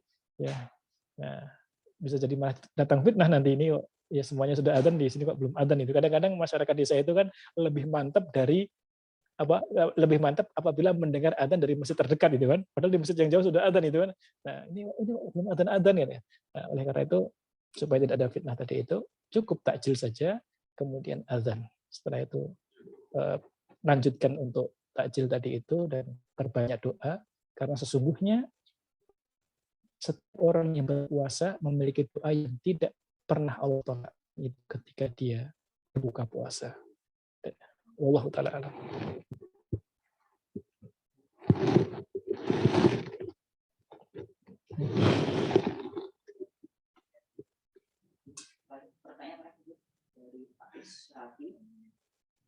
Bagaimana hukumnya ketika laki-laki disini Ramadan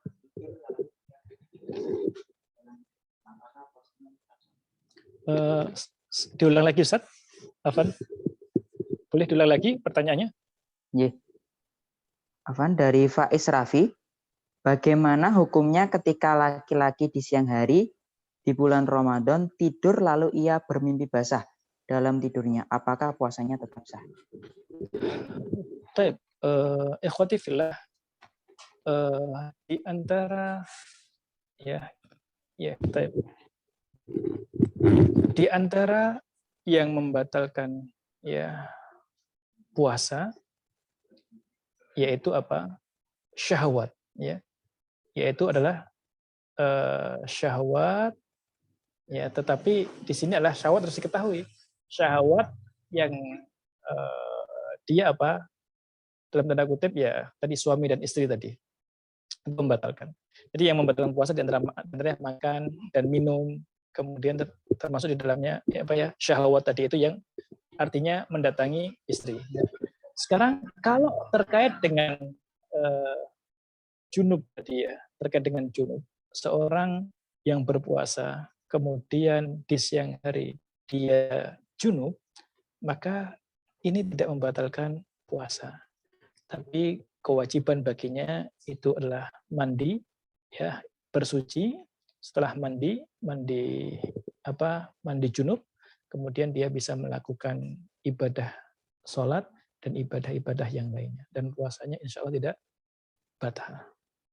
Tapi kalau junubnya itu karena tadi suami dan istri, maka itu batal dan harus ada mengganti 2 bulan puasa berturut-turut ini. Allahu ta'ala a'lam.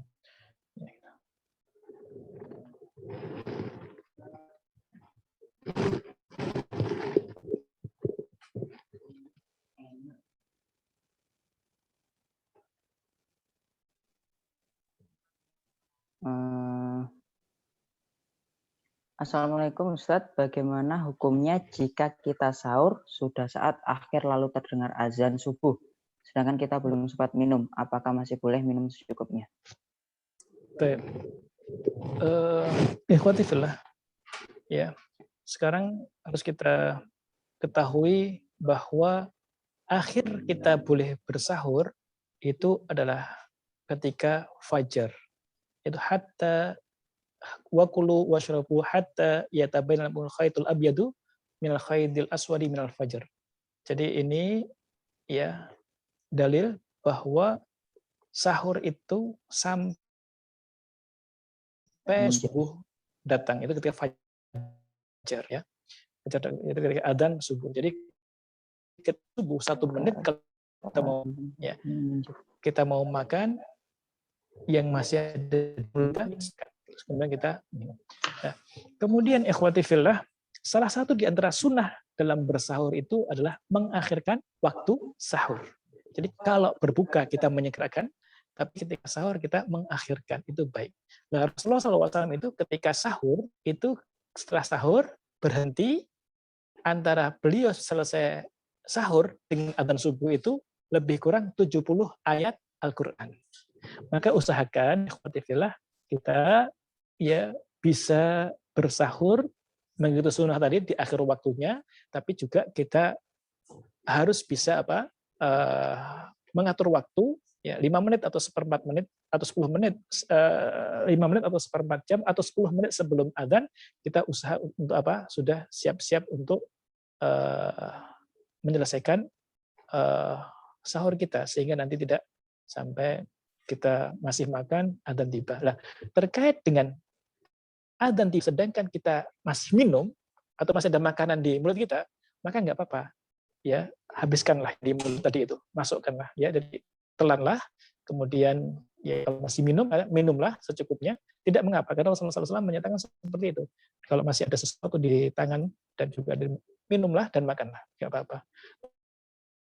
Tapi jangan biasa ketika adzan subuh, bahkan nanti supaya apa, ketika adzan tiba, nggak apa-apa masih di tangan, kita selesaikan, tidak. Kita ikut sunnah Rasulullah SAW, mengakhirkan, tetapi 70 ayat sebelum adzan subuh itu sudah selesai. Dan itu kita bisa gunakan nanti untuk apa, persiapan sholat subuh, nanti yang subuh kita sholat dengan baik sampai pada kekhusyuan, karena ya makanan sudah turun, ya, dan kita bisa menjalankan sholat dengan penuh kekhusyuan. Wallahu ta'ala a'lam.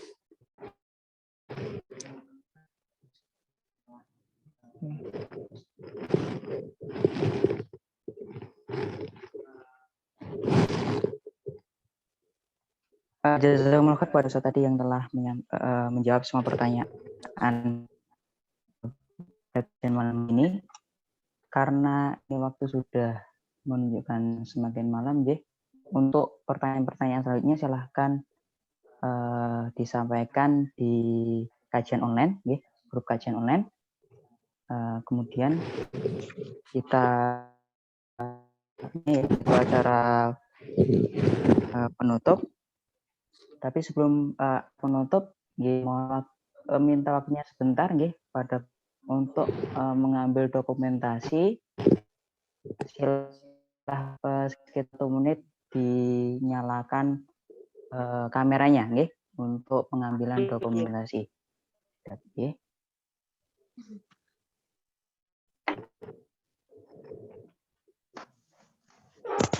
Siap.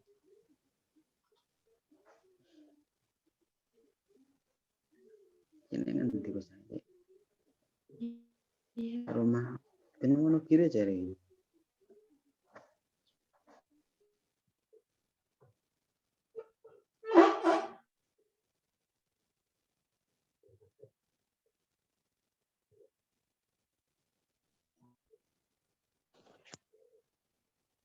Jadi bagi yang belum, untuk silakan kamera dan dokumentasi.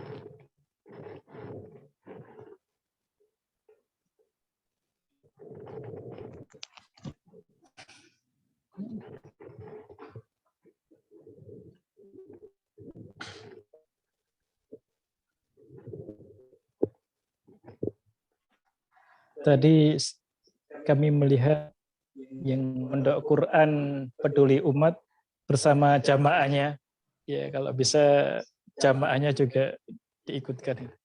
Kayaknya untuk dokumentasi MT Berkah Mandiri ini.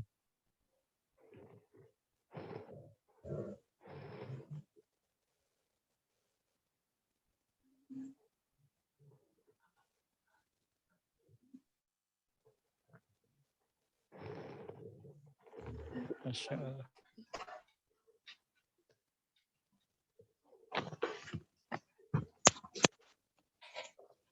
Alhamdulillah, Bapak Ibu yang peserta kajian online pada malam hari ini, menginjak acara terakhir yaitu penutup. Alhamdulillah, kita sudah mendengarkan dari guru kita bahwasanya perlu adanya persiapan untuk menyambut bulan Ramadan, karena bulan Ramadan adalah bulan yang di dalamnya penuh berkah dan sehingga perlu kita untuk menyiapkan sejak dini seperti itu. Di Bapak Ibu yang insya Allah dirahmati Allah Ta'ala, karena di penghujung acara, marilah kita tutup acara kajian malam ini dengan bacaan hamdalah alhamdulillahirobbilalamin dan doa kafaratul majelis. Subhanallah, asyhadu an la ilaha illa anta astaghfiruka. Dari saya selaku membawa acara, apabila ada salah kata saya maaf. Assalamualaikum warahmatullahi wabarakatuh. Waalaikumsalam warahmatullahi wabarakatuh.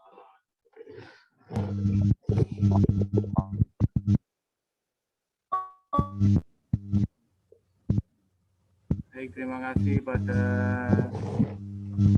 Mas Faris Al-Fatoni, pada Ustaz Gunawan Setiadi, LC, MA yang sudah memberikan ilmunya pada malam hari ini. Terima kasih juga pada Bapak Ibu yang sudah bergabung untuk acara Talhib Ramadan KSPPS Unit Perkembangan Diri pada malam hari ini. Semoga kita bisa mengadakan acara semacam ini ke depan di bulan Ramadan dan bulan selanjutnya, insya Allah lebih bagus dan lebih kita tingkatkan. Yang kami hormati, untuk acara kita akhiri. Dipersilakan untuk meninggalkan room meeting ini. Dari kami, mohon maaf atas segala kekurangan yang ada. Dan sekali lagi kami ucapkan terima kasih pada Ustadz Dr. Gunawan Setiadi dan Bapak Ibu sekalian yang sudah berkenan gabung acara ini sekaligus berpartisipasi aktif mensukseskan acara Tarikh Ramadan pada kesempatan malam hari ini. Jadi kami lagi bila terima. Assalamualaikum warahmatullahi wabarakatuh. Waalaikumsalam warahmatullahi wabarakatuh.